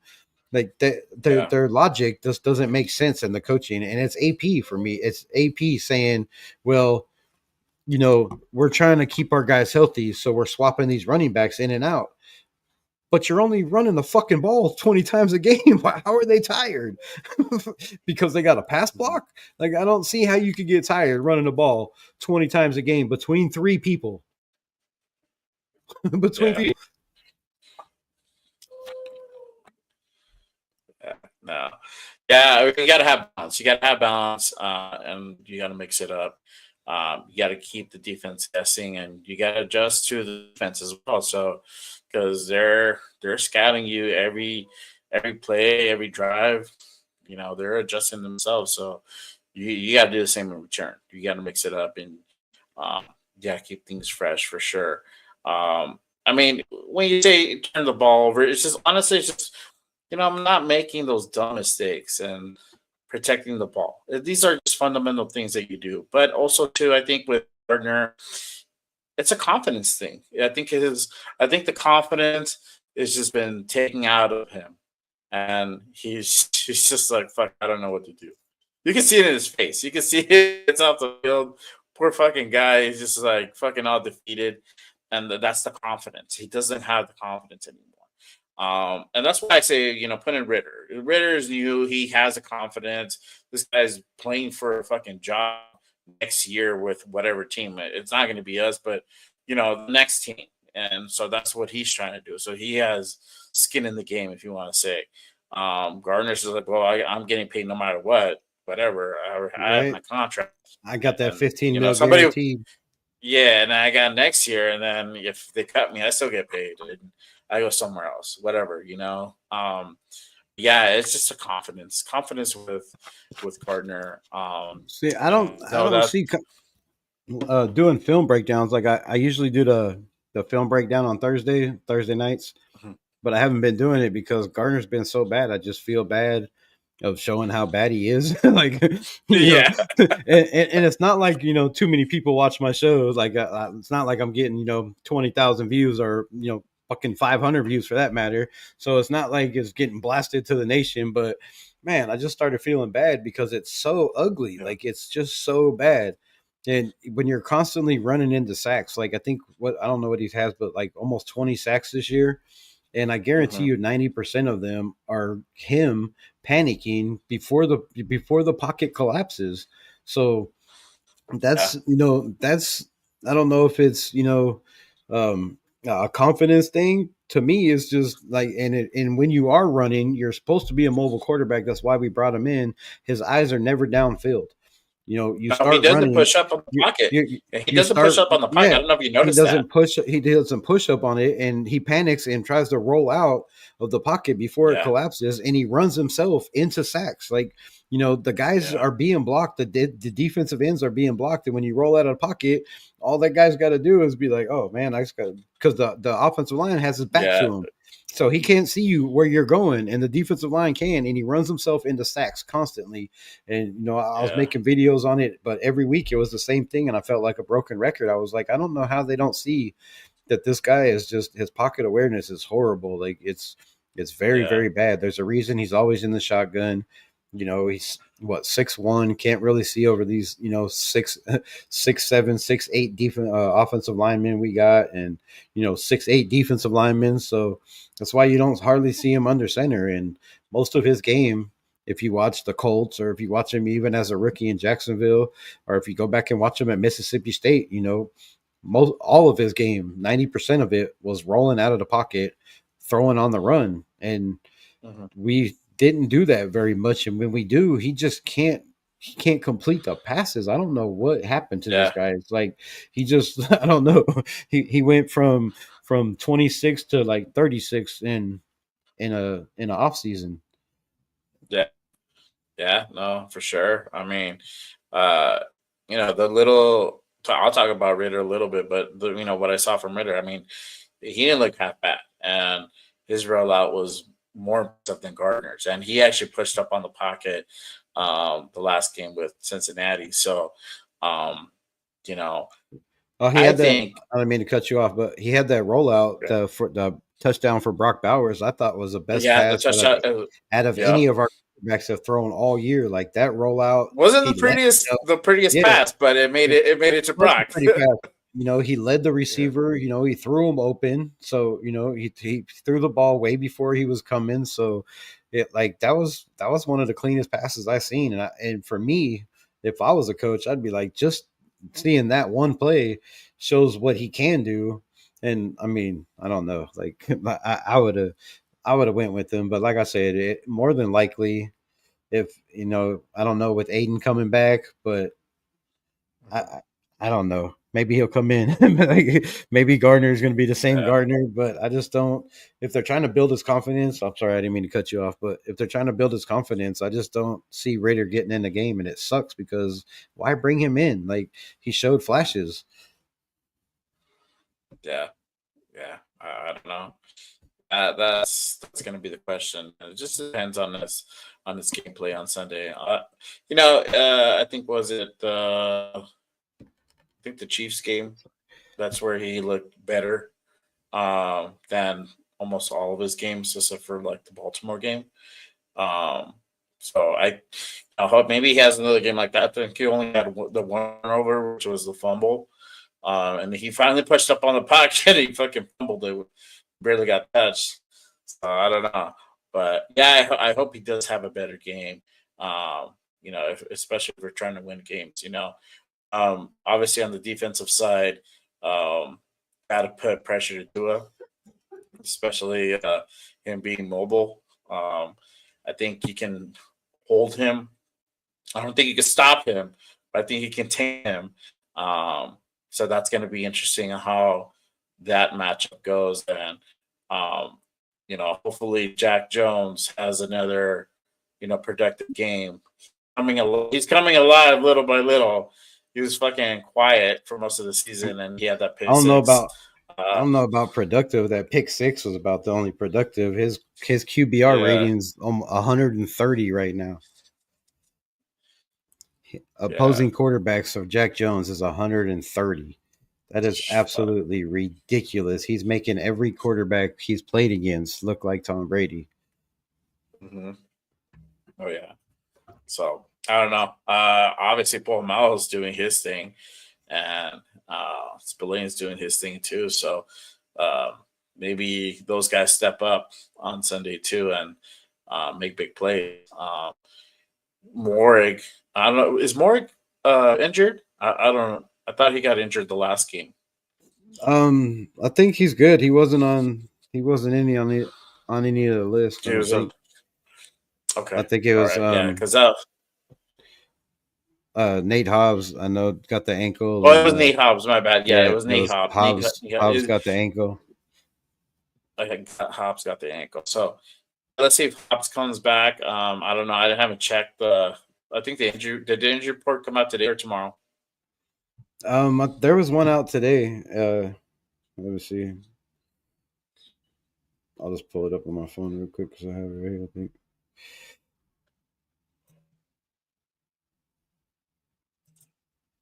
Too, but yeah, I mean he's played pretty well too.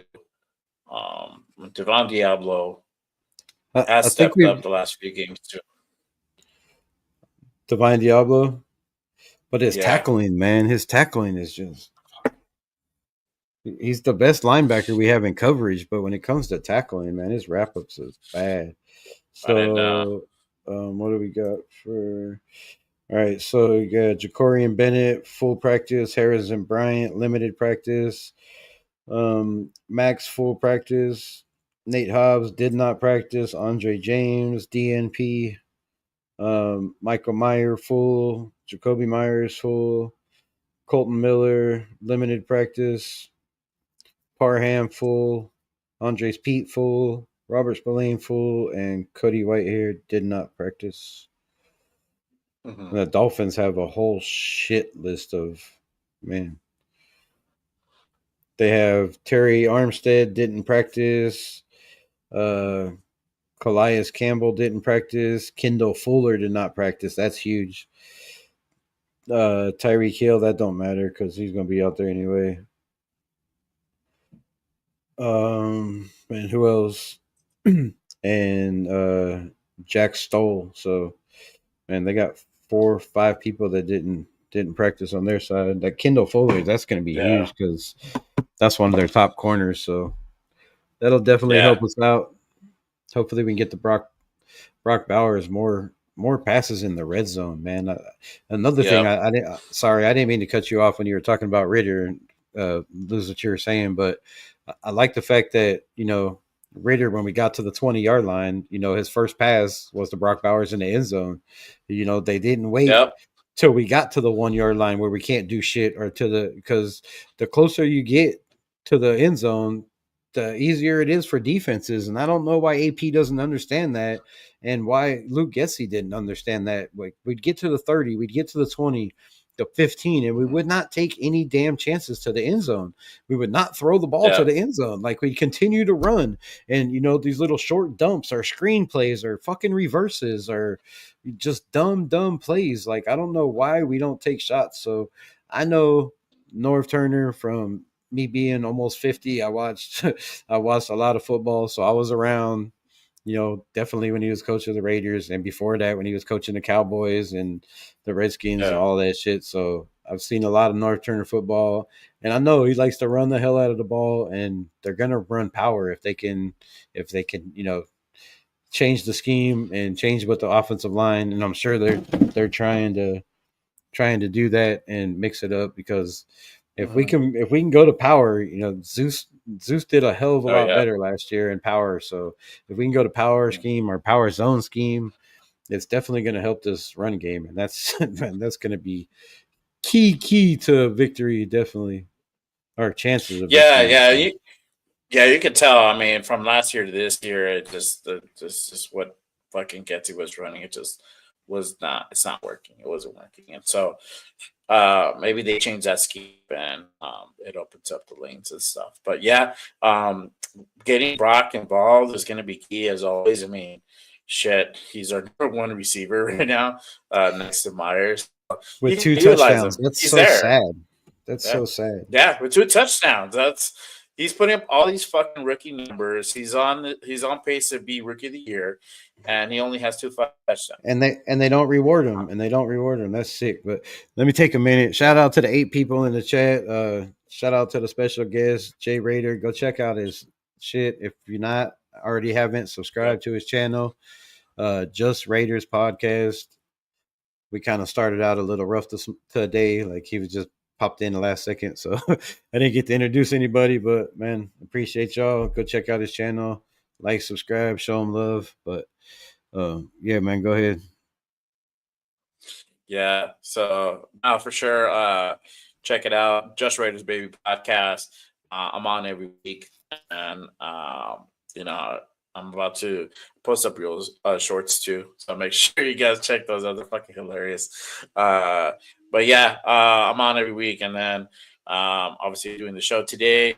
Tomorrow I might pop in a little bit for Trevor and Rundown. Before the fight, tomorrow's the Tyson Paul fight. Those are a little drama. I saw my phone really quick. I peeked. I was like, oh shit.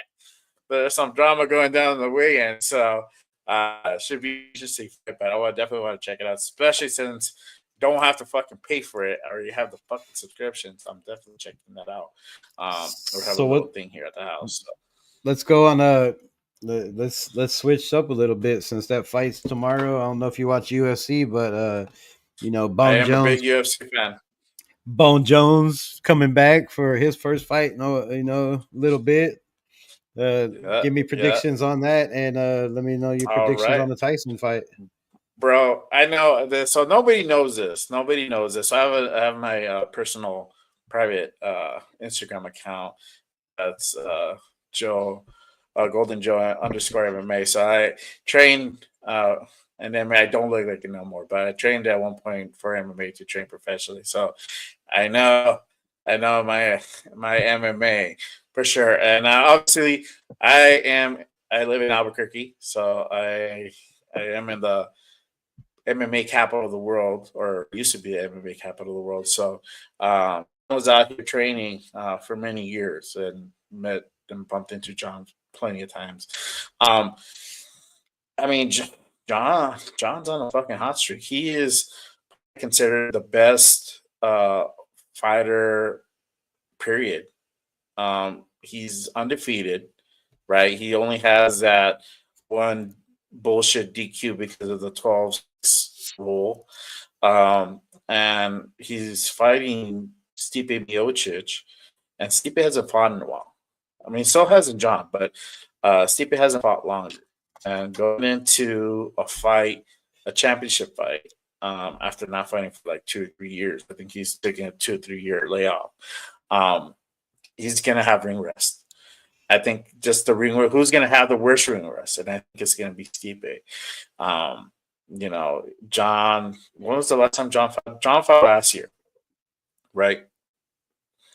Yeah. So I think it's gonna be John. It's gonna be either TKO by second, third round. How many fights has he had since the injury? Like, he hasn't had many fights since his injury, right? Stipe.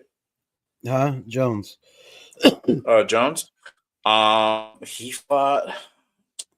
Fuck, who the fuck did he fight? I saw the fight. I can't remember his name. When he won the heavyweight belt. But it's And only I think been he like had a couple, for right? that. Yeah, it's only been a couple. It hasn't been like a whole lot. Let me pull it up here, but Yeah, that man's he's so dangerous, bro, with his feet, with his hands. Like he's unorthodox is what it is. And he will set you up for different things, and he'll just fucking throw a crazy ass kick at you, and like then they'll take you down and beat the shit out of you for a right. whole round. Elbows, he ground fought. game, like ground game's Those nasty. elbows are vicious, bro. Yeah, vicious. He fought Cyril Gone.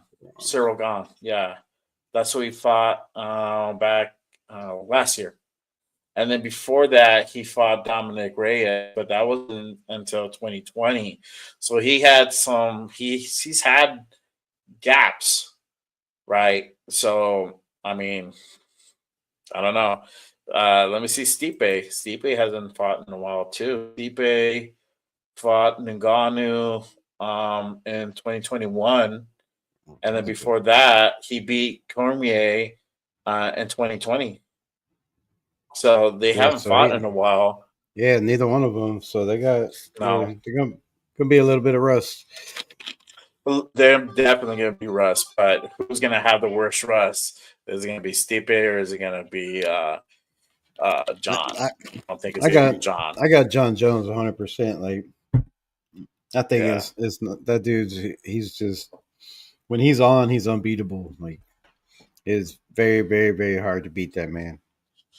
Oh, for sure, no doubt. I'm even liking the co-main event, Chandler versus Oliveira. Shout out to fucking Mike Chandler, that's my boy. I've gone to go see Mike fight in Bellator, and when he fought Eddie Alvarez. Nice. Oh, wars, yeah. Right. Yeah, I mean, but Charles is no joke. Charles will has some fucking knockout power. He'll catch you with some shit.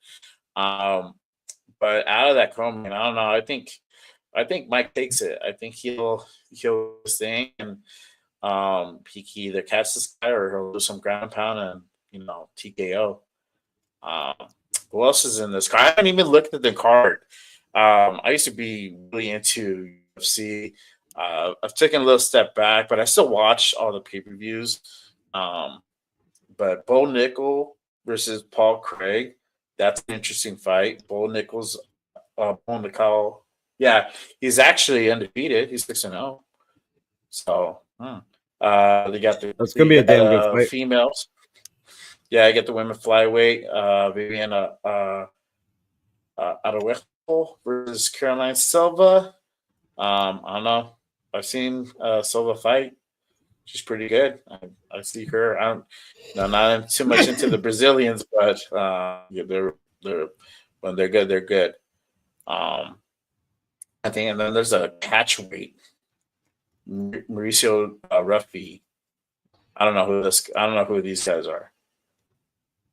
Have you seen those fight? Mauricio Ruffy and James Lanta? No, I don't think I have. I think I see Ruffy fight. Yeah, that's the beginning of the pay-per-view card. They're the ones kicking it off. Bo Nickel and Paul Craig. I'm sorry, it's Mauricio Duffy versus James Lomtop. He's from Peru. And then you got who's on the prelim. Chris Weidman. I like Chris Weidman. He's fighting Eric Anders. That's actually an interesting fight. I'll try to see that fight. I don't know why that's not a pay-per-view fight. That sucks because all those prelims come on during the college football games. Yeah. No, for sure. They do. Jim Miller and Damian Jackson is also on that prelim card. Appreciate you, New England. Thank you, Jeff. Appreciate you, brother. And then that's it. Oh, Mickey Gall. Mickey Gall's on the early prelim. He's fighting some Ramirez Brahimaj. I pronounce it Brahimaj. Ramirez Brahimaj. I think I said it right. Yeah, so I mean, it's not a bad card. They do the card a little differently now, and I don't really like it. Yeah, it's Before so they would long. have Like prelims. Yeah, all them prelims. Yeah, they got early prelims. Well, the early prelims are they only show it on ESPN Plus, and then they still show the other ones too on ESPN Plus, but I think it goes on to ESPN as well. And then you go into the pay per view. But I was saying before they would do pay per views fully stacked. Like you got to be like really good at making it onto the pay per view card. And I see like a lot of like new names that are like, I don't know if I want to fucking see this guy. I know right? I'm looking. I'm gonna watch it. I'm gonna watch a UFC card. I'm like, cool. I don't really have to like tune into like 8:30 my time. Half hour after the pay per view start to like really get the good fights in. So I'm not really too worried about it. But now before it was like you gotta be in your seat, ready to go because they start hot. And the matchmaking is not as what it used to be, but it's all good. But yeah, I think John takes it, and then I think if he wins, I think he fights Tom Aspinall. I don't know if Tom interim. Tom Aspinall, is he the interim heavyweight champion? I think so. Isn't he? Tom Aspinall. I don't know. I don't remember. Let's see here.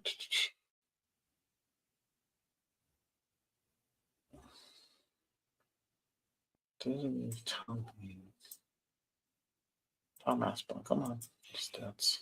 Wikipedia.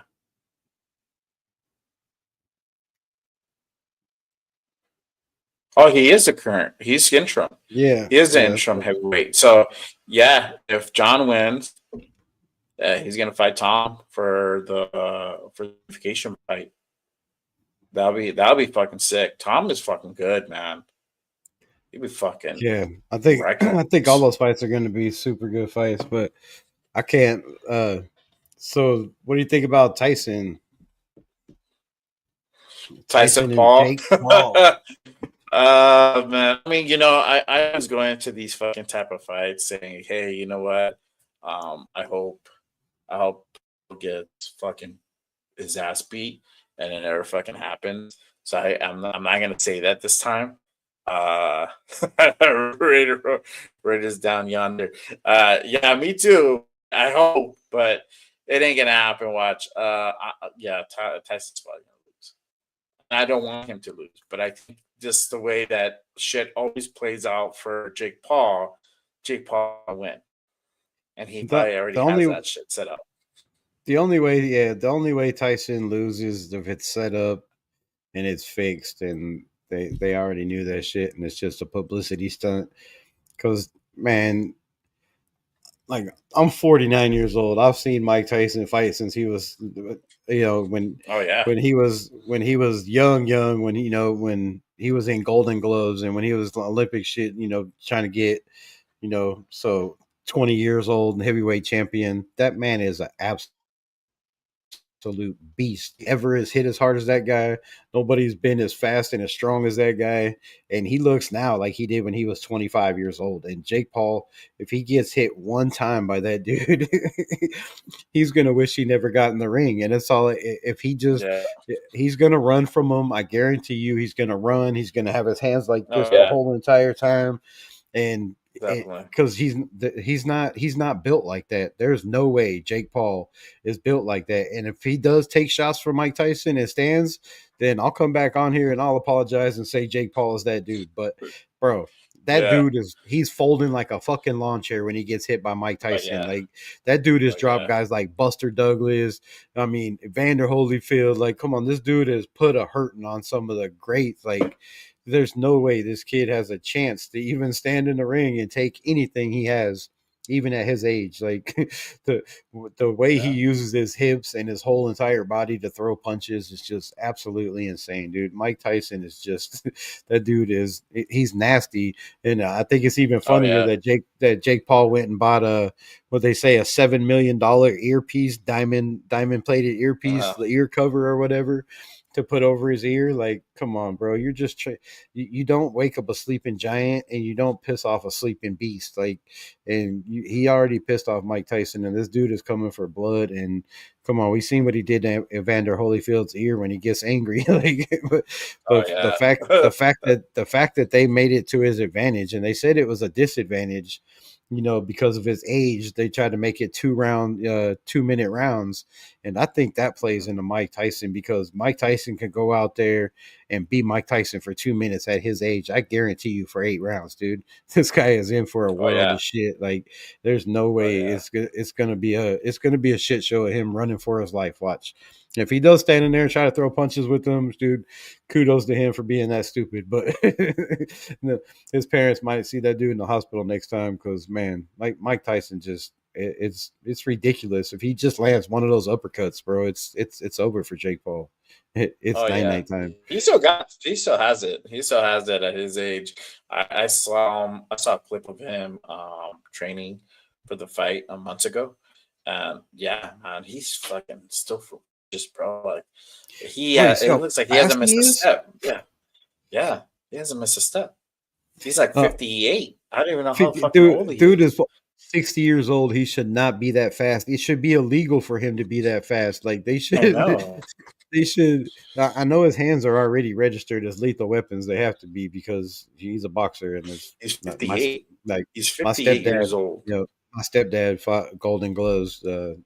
You can look him up and shit. Dave Lewis, he fought Golden Gloves, was a champion in Big Bear, California, all over California. Like, back in the day, this dude was, but his hands were registered. He had to have them registered because they were lethal weapons. Like, so when you're that bad, like, you have to have your shit registered like it's a gun. So, like, I don't know.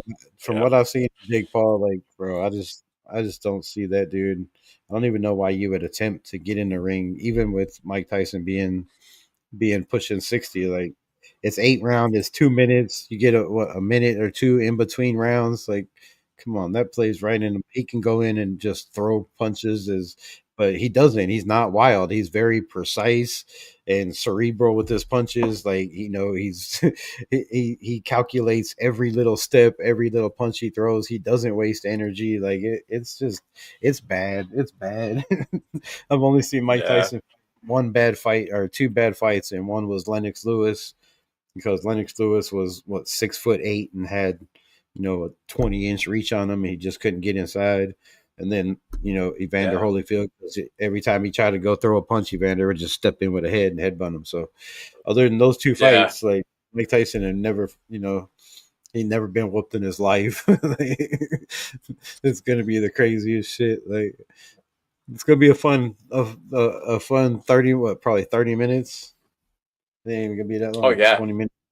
Oh yeah, but the prelim fight, I'm like watching the weigh-in, and the weigh-in was fucking wild. Mike still looks fucking good. Oh yeah, Mike slapped him. Oh, he slapped him. He got bitch slapped. He got bitch slapped. And Jake's like, "Come on, slap me again." He's like, "Slap me again." Oh, he's not gonna like when he gets slapped with them gloves too. What size gloves are they using? Man. Does anybody know? Are they using the big ass gloves to save that kid's life, or they using normal 8-ounce boxing gloves? Because, man, if that's the case, that dude's gonna get murdered, bro. Damn. They use His 8 father, or they use 10? I think they use 10, right? his I don't parents even should know. be like his parents should be sitting there with a towel waiting to throw it in. I know, right? Yeah. Oh He's yeah, got that balls was though. funny. Like Yeah, for for money or not, bro, I would not step in the ring with Mike Tyson for oh shit. yeah, Hell no. oh yeah. He's gonna fuck you up. Sure. Yeah. Dang. Yeah. Well, it's a good plug. That weigh in for sure. It gets me.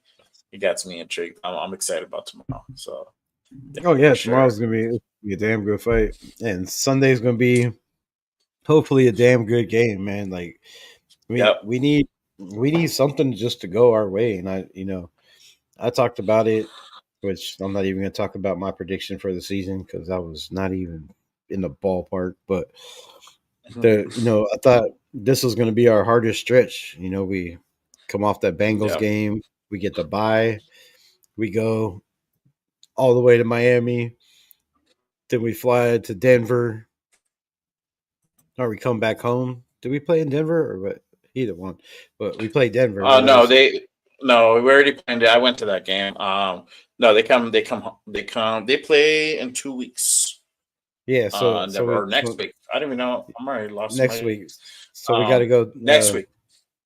Yeah, so we go to Hmm. Miami, then Denver, and then back to Florida again, right, to play Tampa Bay. Hmm. Like, Yep. yeah, that's just rough, bro. That's a tough stretch right there. Yeah. Flying So all the yeah, way we go to across Miami. all the way across the We go to United Miami. Come States. back to Vegas. Yep. You know, Then we go to seven, Kansas City. 8 hour flight. Like, Yeah. I thought they would have had the bye week and left and been there already, but I can't believe they're not. Like, No. that's another stupid thing that I can't believe none of these top assistants that are supposed to be assistants are telling these guys that dude, we need to get acclimated. It's a totally different time zone. Like, you're flying 6 hours on a plane, you're gonna have jet lag. One day doesn't Yeah. cut it, bro. I don't know if you ever No. flown that, but flying that far for Yeah. me, bro, it's like that shit's hard to get up or get Oh acclimated. yeah. You need a couple days I and went to New to go in Jersey. there and try to play a football game. Like, God, man. Yeah. I got family in Jersey, and we went out there last year, and I was down for like 2 days and shit. I was like, "Why the fuck am I so sleepy?" Oh yeah, because I'm Yeah, fucking jet yeah, lag. Oh, yeah. I That took a red jet eye, lag's a beast. and yeah, I took a red eye, and I'm dealing with time zone difference, and so fuck. Yeah, I agree. They should have been out there the beginning of the week, practicing and getting acclimated. Yep. Um, but And whatever. because they're They gonna went have to, that way. they got to go, come back, play Denver, and then fly back again to play Tampa Bay in Tampa Bay, which is even worse. Like that's Yeah, it is. eh, I didn't you, notice that. Yeah, I didn't notice that you said something like, "Oh fuck, yeah, the schedule is kind of fucking rough." I didn't know too. that they were Because going that's back what I'm and saying. forth a lot. This is the toughest part of the schedule right now. You got Miami, then the Broncos who already beat us and beat us badly, just dog walked the shit out of us, and then you got Tampa Bay, which I do believe Baker Mayfield leads the NFL in touchdowns right now, and like like there's that, and he don't even have two of his best receivers, and he's still tops in a NFL in touchdowns. I think he leads though, so. And then, Yeah, I mean, damn. Then you got Kansas City right at home. yeah. You got Kansas City. No, you're going to Kansas City. Yeah, But that's what I yeah, mean. I In their mean, home, Kansas City at their yeah, and house. they're yeah, and then going to Florida for Tampa. Then you're going. Then you have Atlanta at home, and then Jaguars come in. So it gets a little easier towards the end. Then you having to go out to New Orleans. I don't know if I'm trying to convince my girl to go out to the Saints game. She's a Saints fan. And Oh as yeah, much you as I'm gotta trying to go, bro. convert her to the Raider Nation, she doesn't want to. She's watching. Well, It's gonna if, happen. You're gonna give up if your Saints, but I'm like, let's go to the Saints game. Let's do it. Let's just go. We can fly yeah, there. We can drive there. definitely go with Whatever. him. Yeah, tickets are like $64 for that fucking game. Yeah, where I bro, have that's to the pay same. Like, $150 for Raider tickets. You know what I mean? yeah, I'm still it's gonna more go for to a the Raider game in Vegas, it's but still. it's more for the flight than it is for the damn tickets. Yeah. I told her let's go. Okay, we'll play for the flight. I pay for the flight, pay for the ticket, whatever. We'll figure it out. Yeah, and the last game, Chargers, might do that game. I don't know. I'm at the air with either going to the Jaguar game or Chargers Raiders. But honestly, if we get the few wins that we get left in the season, I would love to beat the Broncos, the Chargers. Gotta fucking get that win back. And me personally, the Saints. Gotta fucking beat Derek Carr. Gotta give him that record, bro. Losing to every team in NFL. Oh man, that'll be fucked up, but I that'll be don't, fucking hilarious. I don't see it happen. I don't see it happen. And he knows his defense You don't too think? good. Mhm. He knows the players. Well, yeah, most of them besides Jack. But come on, he knows this team, this organization. Like even Patrick Graham, just the 1 year he was there. Like Derek Carr is very, very Yeah. smart. And come Oh yeah, on, he's a smart guy. our Not the weakness, best player. our weakness is definitely the run game, but it's definitely pass coverage. Like we have, one solid guy that's Jacorian Bennett, but other than that, like we're giving up the most passing yards. We're giving up the most rushing yards, and you can't go up against Yeah. a veteran quarterback like Derek Carr. Like he's gonna pick apart your weaknesses.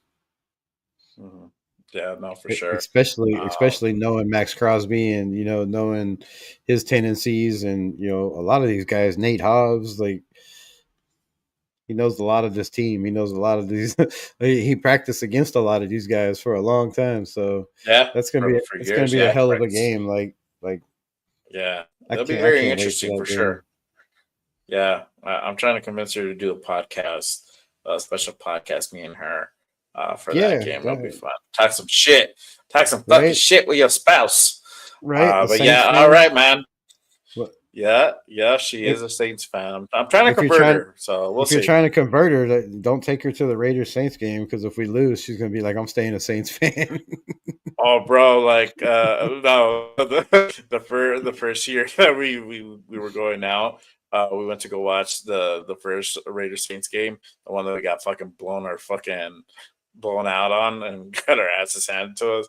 Oh man, I didn't fucking hear the end of it like for a whole month, bro. So nah, I'm used to it. It's all good. It's all good in love and war. But Oh yeah, it's hey good. It's man, good we've to have been on those for yeah, we've been on two for and a two half and a half hours. hours. Jesus, yeah. So I think we should wrap it up now. But I'm done. I want to thank you for having me on the show today. It's been fun, man. Talked a lot about different things, and talked even fucking MMA and fighting. I love that. If I'll ever do a fighting podcast, but that maybe in the future I'll be in the works. I don't know.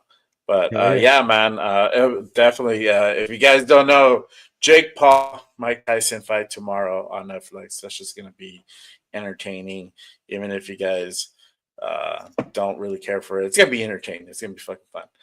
So I'm gonna check say it out for sure. Mike Tyson in the third. There you go. I don't know. I say Paul goes decision because he always fucking does that shit. And I don't like Paul, but I know what's going to happen. So I'm just He's a going to big ass say dude. Paul. Like he's a big dude, but I'll put he's some shit up if Mike knocks him out, bro. I'll blow my fucking Instagram account up. I'll be like, Mike did it. Mike knocked the he fucking feelings out of that dude. he's going against a beast. So yeah, man, like Yeah. definitely. Yeah. All right, so prediction for the game, and then we'll give a Raiders, and we can get out of here. Yes, sir. I think I had said on last night's podcast that if they do win, it's going to be a close game. I see Raiders winning by 3 by field goal. It'll be that close. I don't see us putting a whole lot of points. It'll be like a 20-17, maybe like a 14-10 type score. But if it goes sideways, I'm pretty sure we're gonna see a blowout, and it's probably Duns hit us with like 30, and then we're probably limited to like I don't know. We probably stay in the teens or some shit like that. But yeah, either 20-17 or 14-10 Raiders. But yeah, that's my take on that. What do you think? I think if we can establish some kind of run game, if we can run the ball over 100 yards, I see us winning a tight one, like probably 17, like something crazy, 17-19 or 17, something stupid. 17-18, some dumb score. 13, yeah. Yeah, Uh, some stupid score where it has to be like, a missed extra point or some crazy shit, because we always have yeah. some dumb score like that. But if we can't run the game, I could see it being another long week. Like, definitely another long week, another blowout. Hopefully not. Yeah. Hopefully not. I hope that we have a good game and a competitive game. That's the thing. I want to see fucking competitive games. If they fucking lose, they lose. But lose competitive. Don't get your ass fucking pushed in. Like, don't get your shit pushed in. That's my take on it.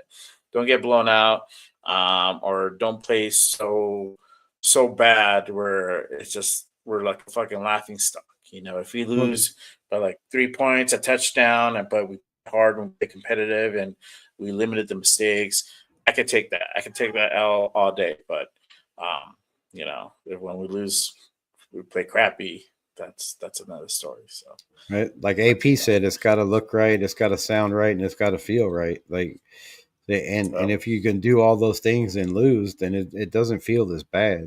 But when you just get continuously dog walked and your star player has, 2 pressures and 2 tackles and 1 assisted, like, that's just come on, man. Like, we're not even getting anything from Max Crosby to watch right now. Like, and I'm still pissed off about the fact that, how many interceptions does the man have? He got one chance, had a ball right in his hands, and he swats it down like King Kong. Like, just just plays like that have been our whole year. Like, and that was a game where that one interception could have turned that game around, the Rams game. Yeah. And they were driving and they ended up scoring a touchdown on the next play. Like, oh yeah, he was pissed at himself too. He was like, "Fuck, I couldn't. I lost the ball. I couldn't see it. I don't know where the fuck it went." Yeah, I think you just panicked and swatted it down. Like, swat it down. Like, no, bro, that's why you're not an offensive player. Like, you could have been a tight end, but not when you do shit like that. So yeah, that just seems to be our year, man. But I appreciate you pulling up, bro. I appreciate your time. Didn't mean to keep you on so long. Yeah, for sure. Yeah, so make sure you guys like. Yeah, make sure you guys like and subscribe to the podcast. Raiders Unleashed. You're on every Thursday, right?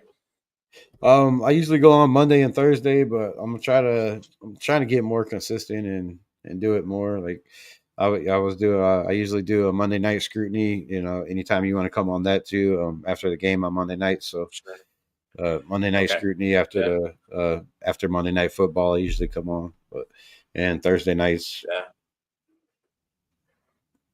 Sure. Yeah. No. And then, for sure. Everybody watching the podcast, make sure you guys like and subscribe. Super important. Keep supporting the podcast. We put in a lot of sweat in these podcasts, a lot of effort, a lot of shit that we do behind the scenes to make this happen.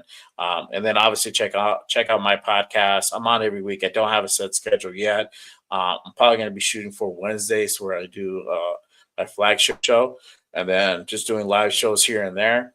Probably do one Saturday night or maybe on Sunday after the game, where I'll jump on live. But yeah, Just Raiders Baby podcast.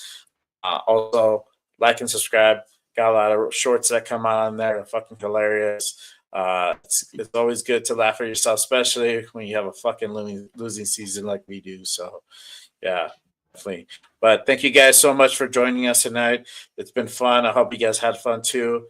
And then we'll catch you guys on the next one. Hell yeah. Raiders. The Raiders. Just Raiders, baby. Just win, baby. Always. All right, man. Peace. Peace.